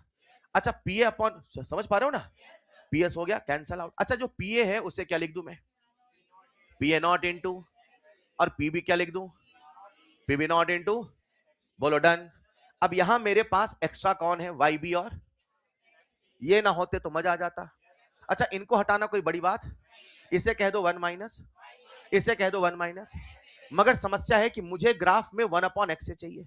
मतलब मुझे एक्स को नीचे लाना, मुझे एक्स को नीचे लाना, सबकी नजरें बोर्ड पे, मुझे एक्स को नीचे लाना और मुझे वाई को नीचे भेजना। ये वाला कार्यक्रम करने वाला हूं, कर दूं ना, और देखना क्या बनता है बोर्ड पे। देखना 1/x से क्या लिखा मैंने, इक्वल टू वाई बी उधर जा रहा है, तो क्या बनेगा बोलो ना, PA0 into Y B 1 - Y B ऊपर गया ना, तो वाई बी को लिख दो 1 - दो स्टेप गायब कर दिया, चलेगा 1 - और नीचे क्या बचा है? पीबी, चलेगा ना। क्या ये वाई नीचे गया है? देख लो एक बार फिर से। एक्स से कहां आया तो वाई बी गया, ये वाई गया और एक्स बी को भेज दो, पक्का रीअरेंज कर दिया। तो यहां मैं आपके सामने लिख दे रहा हूं एक्स बी, क्या लिख दे रहा हूं, यहां लिखा मैंने एक्स बी अपॉन एक्स से, और नीचे लिख देता हूं वाई ए। अब मुझे थोड़ा थोड़ा वैसा लग रहा जो मुझे चाहिए। अब यहां एक्स्ट्रा तकलीफ कौन दे रहा, तो एक्स बी क्या लिख दूं? वेरी नाइस, बोलो डन। नहीं डन, डन। अब इसको थोड़ा सिंप्लीफाई कर दूं। अच्छा 1 - एक्स से अपॉन, इसे कह दूंगा 1 - एक्स से अपॉन, इसे कह दूंगा, यहां क्या लिख दूं बोल पाओगे? PA0 upon PB0, PA0 upon, लो मैं लिख ही देता हूं जिन बच्चों को ना है, PA0 minus PA0 into Y A upon PB0 into Y A. Check करो। अब इसको सिंप्लीफाई कर रहा हूं तो क्या बनेगा, कोशिश करो, बोलते बोलते मन लगा रहता, देखते मत रहो। PA0 अपॉन PB0 इंटू, क्या बात है, माइनस माइनस, एक वाई ए कट जाएगा, ये वाई है मेरे बच्चों, भूल मत जाना है ना। क्या वाई वाई कट जाएगा, क्या बचेगा? PA0 अपॉन PB0, बोलो डन। अब यहां पे मुझे 1/x से नजर आया, बस फालतू में कौन दिख रहा है? ऐसा क्या करूं कि 1 हट जाए? 1 को इधर भेज दो क्या? जब 1 उधर जाएगा तो क्या प्लस होगा, क्या प्लस होगा? और जब 1 उधर जाएगा तो प्लस होगा, तो बोलो क्या बनेगा, 1/x इज इक्वल टू लिख रहा हूं मैं, PA0 upon into 1 plus plus 1 हो गया है, 1 माइनस PA0 अपॉन PB0। सबसे पहले एक्सिस को देखना, फिर फॉर्मूला याद करना, उस स्टैंडर्ड इक्वेशन से कंपेयर करना। क्या हर बच्चे को यहाँ पे थोड़ा इक्वेशन दिखाई दे रहा है? अच्छा मैं इसको लिख देता तो क्या लिखता, PB0 minus PA0 upon PB0। भाई मैं इस चीज को 1 माइनस PA0 को यहां लिख देता हूं 1 माइनस PA0 अपॉन, क्या लिख दूं बोलो ना, माइनस अपॉन, यस और नो, मैं इसको भी छोड़ रहा हूं क्योंकि ये भी एक कांस्टेंट और ये भी है, और मुझे पता ग्राफ है y बराबर mx प्लस, तो ये पूरा का पूरा c बोल दूं चलेगा, याद आसानी से होगा इसलिए। और सुनना ना, ये क्या लिखा, 1 अपॉन ये y एक्सिस x एक्सिस, क्यों, ये तो y लिखा है। अच्छा ठीक है, और ये क्या है, चलेगा। सबसे पहले एक्सिस को देखना, फिर फॉर्मूला याद करना, उसे स्टैंडर्ड इक्वेशन से कंपेयर करना। क्या ये ग्राफ हमारा y बराबर mx प्लस c है? बच्चा बच्चा बस 1 मिनट और, कंक्लूजन आने वाला है, गहरी सांस ले लो। क्या ये, हाँ बच्चा घबरा गया भाई साहब, ये तो वहां जब सवाल बनता है ना फिर अलग मजा आता है, इसीलिए सबके बस का इसीलिए थोड़ी होता है सिलेक्शन, हर चीज सुनने के लिए कैपेबिलिटी भी तो चाहिए। हेलो, थोड़ा सा हल्का सा हवा तेज भाई, नहीं उड़ जाएंगे, अरे सुन तो लो यार, ग्रेविटी आपके अंदर ऐसे कैसे उड़ जाओगे। हाँ सुनिए, 1/x equal to P A not upon into 1/+ 1 - P A not upon P, ये है हमारा y एक्सिस, ये है हमारा स्लोप। स्लोप क्या है, पी ए नॉट, यहां लिख रहा हूं मैं, देखो मैं लिख रहा हूं आपके सामने स्लोप। स्लोप बोल पाओगे क्या, पॉइंट, क्या कोई मुझे इंटरसेप्ट बोल पाएगा, 1, कुछ लॉजिक मिला होगा क्या, जो स्लोप है उसी में 1 माइनस कर रहे हैं। अरे 1 माइनस स्लोप नहीं लग रहा आपको, हाँ चलो ये तो याद हो गया ना, इंटरसेप्ट है ना। अब सुनना, जब वो पूछता है ग्राफ, क्या पूछता है, यहाँ दो तरह के सवाल बनते हैं। एक सवाल बनता है 1/x का, एक सवाल बनता है 1 वर्सेस 1, और एक सवाल बनता है 1/y वर्सेस 1/x का, चलेगा। अब कैसे करें, तो इसका एक नियम बना लेते हैं। x और y, अंग्रेजी में अल्फाबेट याद है, पहले z आया था, फिर y, फिर x, हाँ पहले x y। अगर वो बोले x y, क्या बोले, यानी उसने पूछा है अल्फाबेटिकल ऑर्डर में, उसने पूछा है, तो मेरा भी आंसर होगा अल्फाबेटिकल ऑर्डर में। अंग्रेजी में पहले ए आता कि पहले बी, वेरी गुड बेटा, वेरी टैलेंटेड बच्चे, सब याद है ना। तो जब भी आपसे ग्राफ पूछे 1/x वर्सेस 1/x वर्सेस 1, बेटा ये y है, दिख रहा है क्या, 1/x वर्सेस 1, यानी उसने पूछा अल्फाबेटिकल ऑर्डर, तो मेरा भी आंसर होगा अल्फाबेटिकल ऑर्डर। और जो स्लोप होगा मेरे बच्चों, स्लोप होगा अल्फाबेटिकल ऑर्डर में, तो आंसर होगा P A not upon P B not, और इंटरसेप्ट होगा 1 - P A not upon P B not, नहीं चलेगा। उसने पूछा 1/y वर्सेस 1, उसने ऑर्डर कर दिया उल्टा, तो मेरा आंसर भी होगा, तो अब स्लोप होगा, बोलो ना, P B not upon P A not, intercept होगा 1, नहीं चलेगा। याद हो गया क्या, अगर पूछेगा अल्फाबेटिकल ऑर्डर, तो मेरा भी आंसर होगा अल्फाबेटिकल ऑर्डर, एक्स और वाई, ए और बी, वाई और एक्स, बी और ए, 1 - बी और ए, चलेगा। अब पूरा कॉपी पे लिख लें जल्दी से।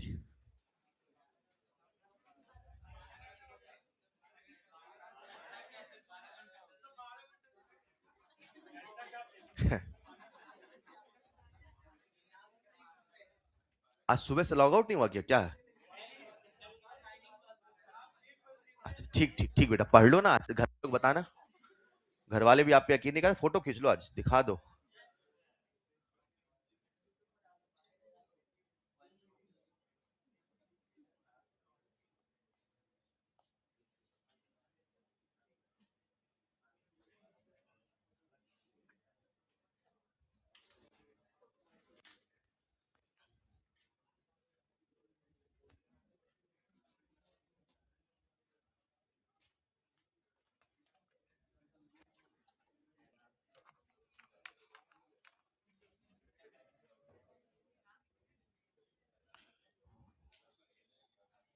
अब याद आया, बच्चे को लिखना भी था,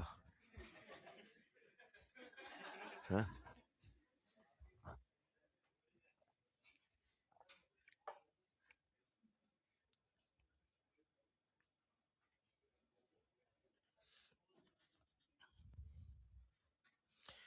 तो आपने जहां ये पूरा ग्राफ देखा, वहां पे एक छोटे से ट्रिक से इसके आंसर को भी याद कर ले। तो ऐसे सवाल जब भी मिले पूरा सॉल्व करने की आवश्यकता नहीं है, एग्जैक्टली आपको पता हो, बिकॉज जेई में अभी अब चुका है। तो लास्ट ईयर तक बच्चे का हाँ नहीं आएगा, ऐसा उन्होंने पहले भी कहा था ऑस्मोटिक प्रेशर ग्राफ में, हाँ नहीं आएगा। पा रहे हैं क्या? तो कहानी का सार ये है, जितना कॉपी में लिखा है चुपचाप से पढ़े रहना है ना, सोचने का, समझने का, क्या आएगा वो काम हमने ऑलरेडी कर रखा है। आपको बस एक काम करना है, जो कॉपी में लिखा दिया है वो एक बार पढ़ के जाना है, चलेगा? वरना फिर आने के बाद पता चलता है कि ठीक है। हाँ, तो कहने का मतलब यही है, पढ़ते रहें। लिख लिया होगा? चलिए मेरे बच्चों, कहानी आगे बढ़ाता हूं।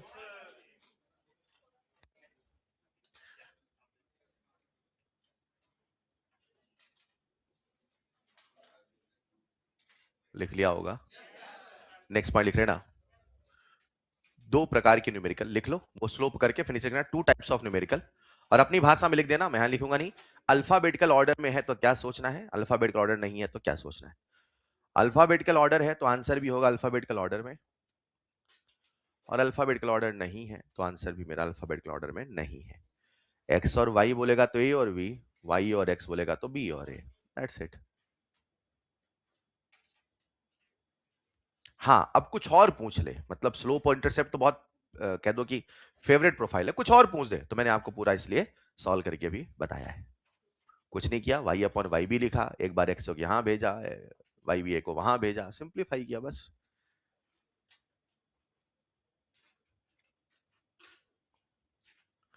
तो प्यारे बच्चों, अभी तक आपको मैंने क्या क्या बता दिया है। मैंने आपको बता दिया कोनोवॉलोव्स रूल, मैंने आपको बता दिया राउल्ट्स लॉ, पीए पीबी वाईए वाईबी का फॉर्मूला, मैंने आपको बता दिया ग्राफ, और मैंने आपको बता दिया दो एक्स्ट्रा कंसेप्ट, डिस्लेट, मिक्सचर और 1 अपॉन एक्स से 1 अपॉन वाईए का कंसेप्ट। अब इन सभी कंसेप्ट को जोड़ते हैं, ढेर सारे सवालों के माध्यम से करते हैं कहानी को आत्मसात।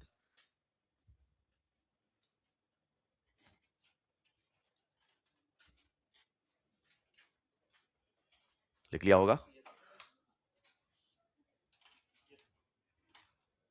बोलो, लिखिएगा। Equal moles of, equal moles of, equal moles of benzene and toluene, equal moles of. अच्छा, सवाल करने का नियम है, हर बच्चे को सवाल करना है, गिवन लिखना, आस्क लिखना, आंसर बोलना नहीं, हाथ खड़े कर देना है। Equal moles of benzene and toluene, equal moles of benzene and toluene,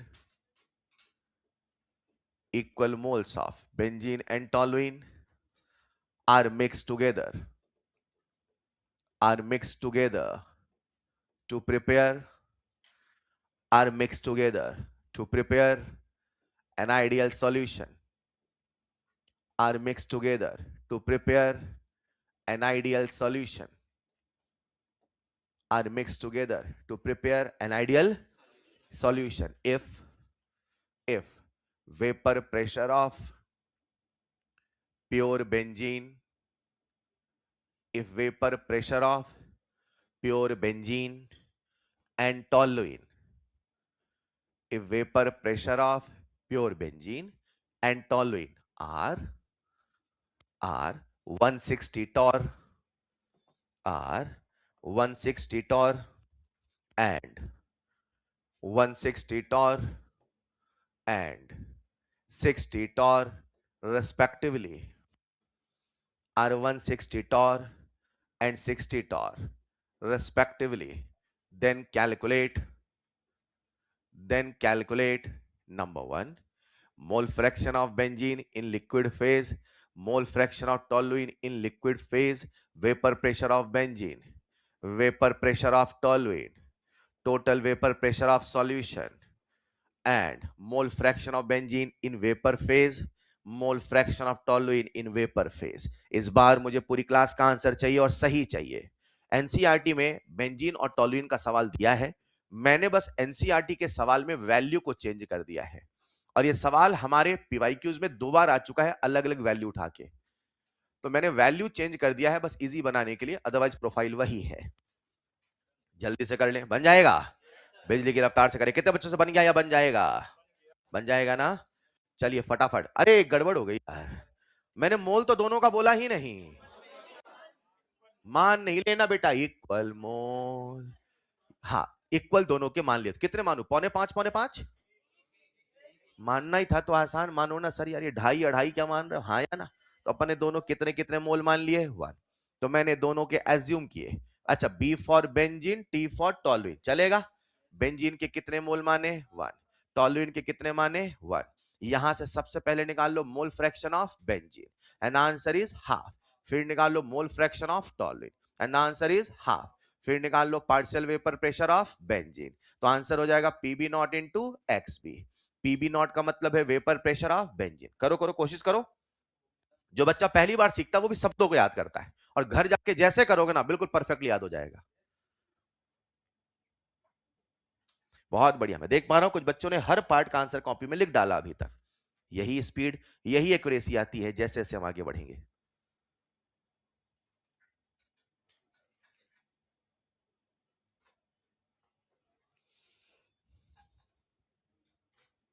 बन गया?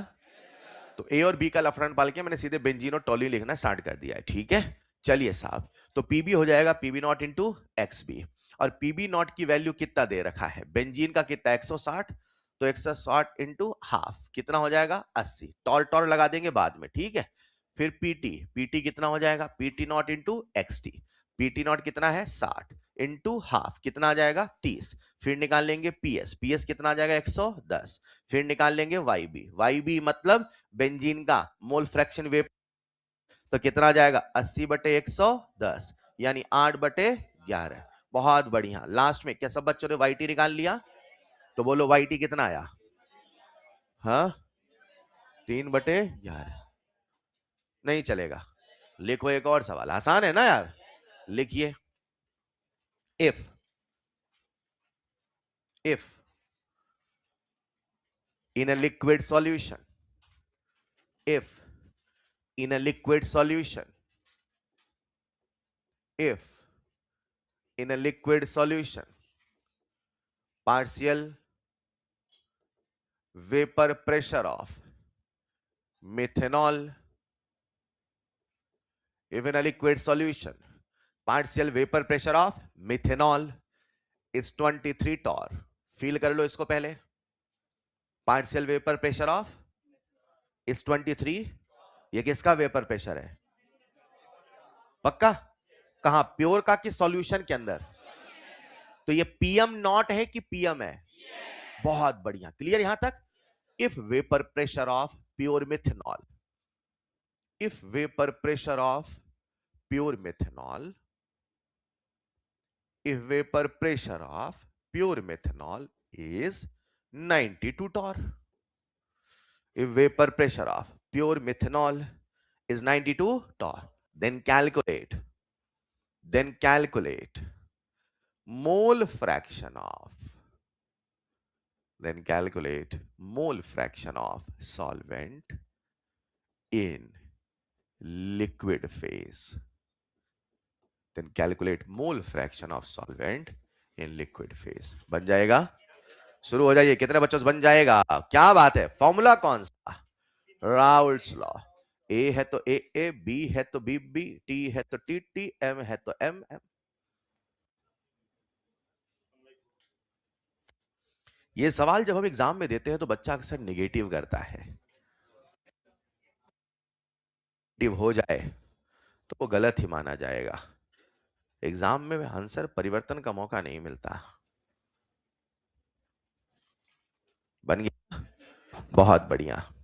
चलिए, जिनसे नहीं बना उनके लिए सबसे पहले सवाल में लिख लो ना क्या दिया है, क्या पूछा है यार। क्या गिवन है? पीएम दिया है, यस सर। पीएम नॉट दिया है, यस सर। और अरे गड़बड़ हो गया यार, सॉल्वेंट कौन है बोला ही नहीं। कुछ ना बोला जाएगा तो पानी ही माना जाएगा, क्योंकि हमारे चैप्टर का नाम है एक्वस बाइनरी डाइल्यूट सॉल्यूशन। बोलो बेटा, एक्वस बाइनरी डाइल्यूट सॉल्यूशन। चलेगा?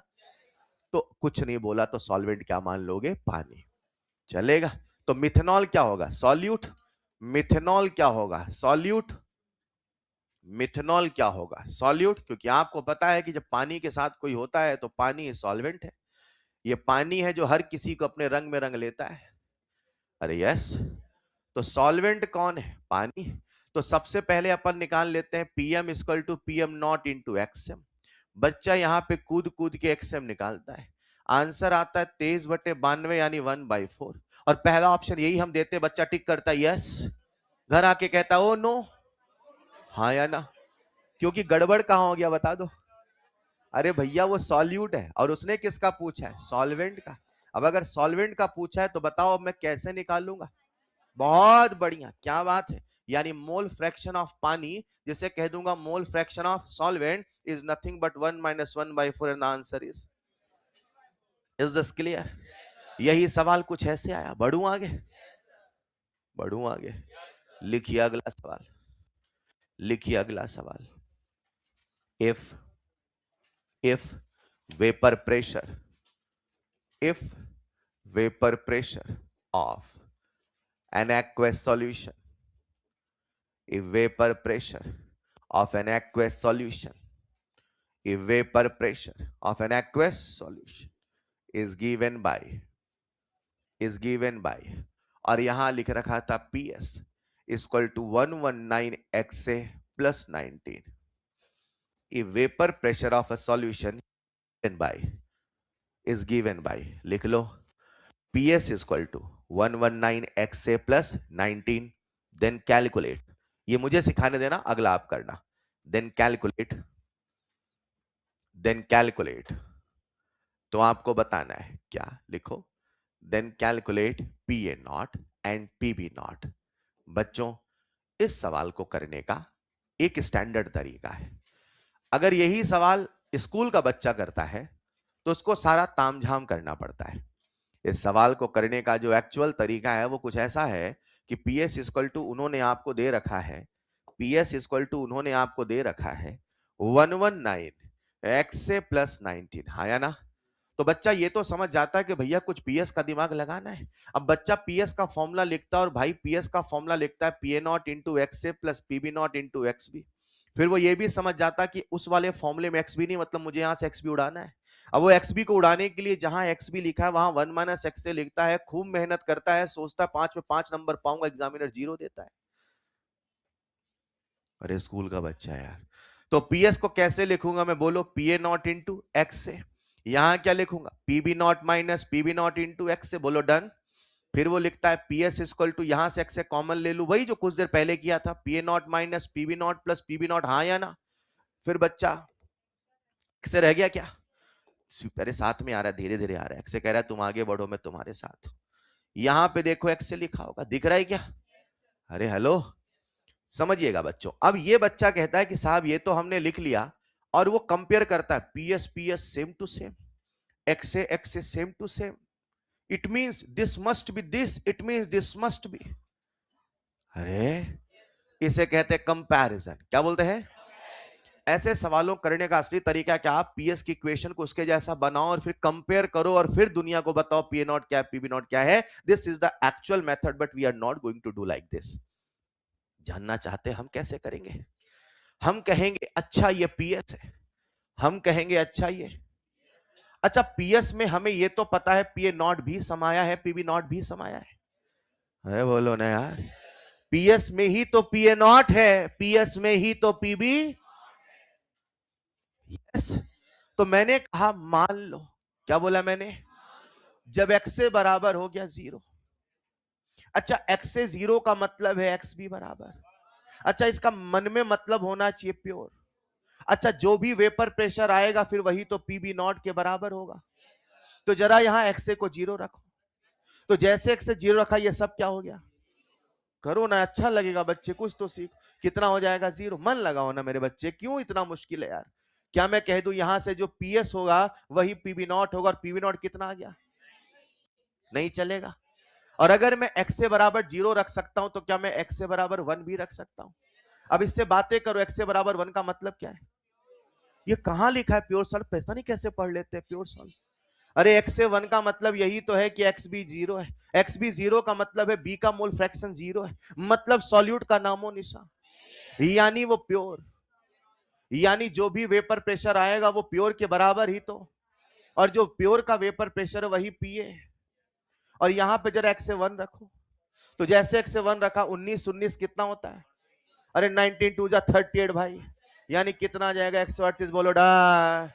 अब वो ऐसा कठिन से कठिन कोई भी सवाल बनाए, एक बार मैं x से 1 रखूंगा, एक बार x से 0, एक बार x भी 0, एक बार x भी 1, और उसको सॉल्व करके बता दूंगा पीए नॉट और पीबी नॉट। नहीं चलेगा। क्या अगला सवाल आप करना चाहेंगे? तो लिख लीजिए बढ़िया से, अगला सवाल आपका वेट कर रहा है।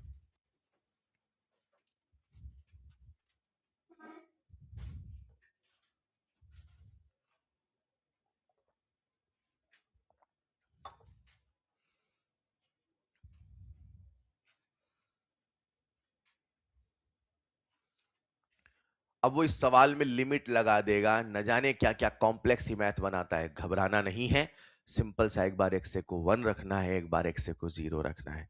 एक्स बी लिखा है तो एक बार एक्स बी को 0 रखना है, एक बार एक्स बी को 1 रखना है, चलेगा। और जब आप उसे 0 और 1 रख रहे हैं तो खुद से बातें कर रहे हैं, उसका मतलब क्या है? एक्स से 0 का नहीं है तो केवल बी है, एक्स से 1 का मतलब बी नहीं है, केवल ए है। क्या अगला सवाल हर बच्चा करना चाहेगा? अगला सवाल आप सबके सामने स्क्रीन पे दे दूं। अगला सवाल लिखिएगा इफ वैसे सवाल एक बार शुरू हो जाए तो रुकने का मन नहीं करता है, ना भूख लगती है ना प्यास लगती है।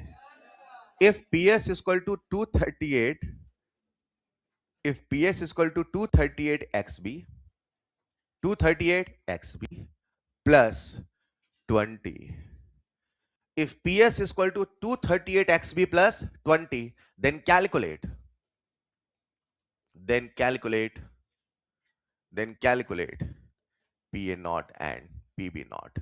तो आपको PA naught और PB naught बताना है। आसान है ना बच्चों? तो ऐसे सवाल में मैं लिमिट लगा दूं, कई बार ऐसे लिख दूंगा मैं, है ना, घबराना नहीं है। सीधे आपको कुछ नहीं करना, एक बार XB को रख दो 0 और एक बार XB को रख दो 1। अब इसका मतलब भी मन में फील कर लो। XB 0 का मतलब क्या है? XB 0 का मतलब क्या है? सॉल्यूट नहीं है, तो सॉल्यूट नहीं है तो कौन है? सॉल्वेंट। यानी XB बराबर 0 तो कह दोगे प्योर सॉल्वेंट, और XB बराबर 1 यानी कह दोगे प्योर सॉल्यूट।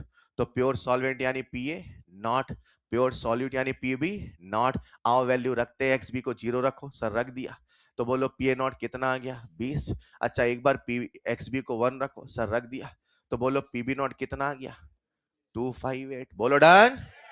नहीं चलेगा, ये सिलसिला जारी रहेगा नेक्स्ट क्लास में। आज कितना ही होमवर्क मैं कल ही दूंगा एक साथ, एक्सरसाइज 1 2 3 सब मिला के। आज भी दे सकता था, अभी 5 6 सवाल और बाकी हैं, तो उनको एक बार हो जाने दो, फिर कल दूंगा। तो आपने क्या करना है, लिसन केयरफुली। नंबर 1, बच्चा बच्चा होमवर्क होमवर्क होमवर्क लिखो। होमवर्क नंबर 1 बोलूं? सबसे पहला होमवर्क, घर जाएंगे, सबसे पहले करेंगे नोट्स रिवाइज, हाँ या ना? नोट्स रिवाइज करेंगे, वो भी लिख लिख कर। कैसे करेंगे? ठीक है बेटा।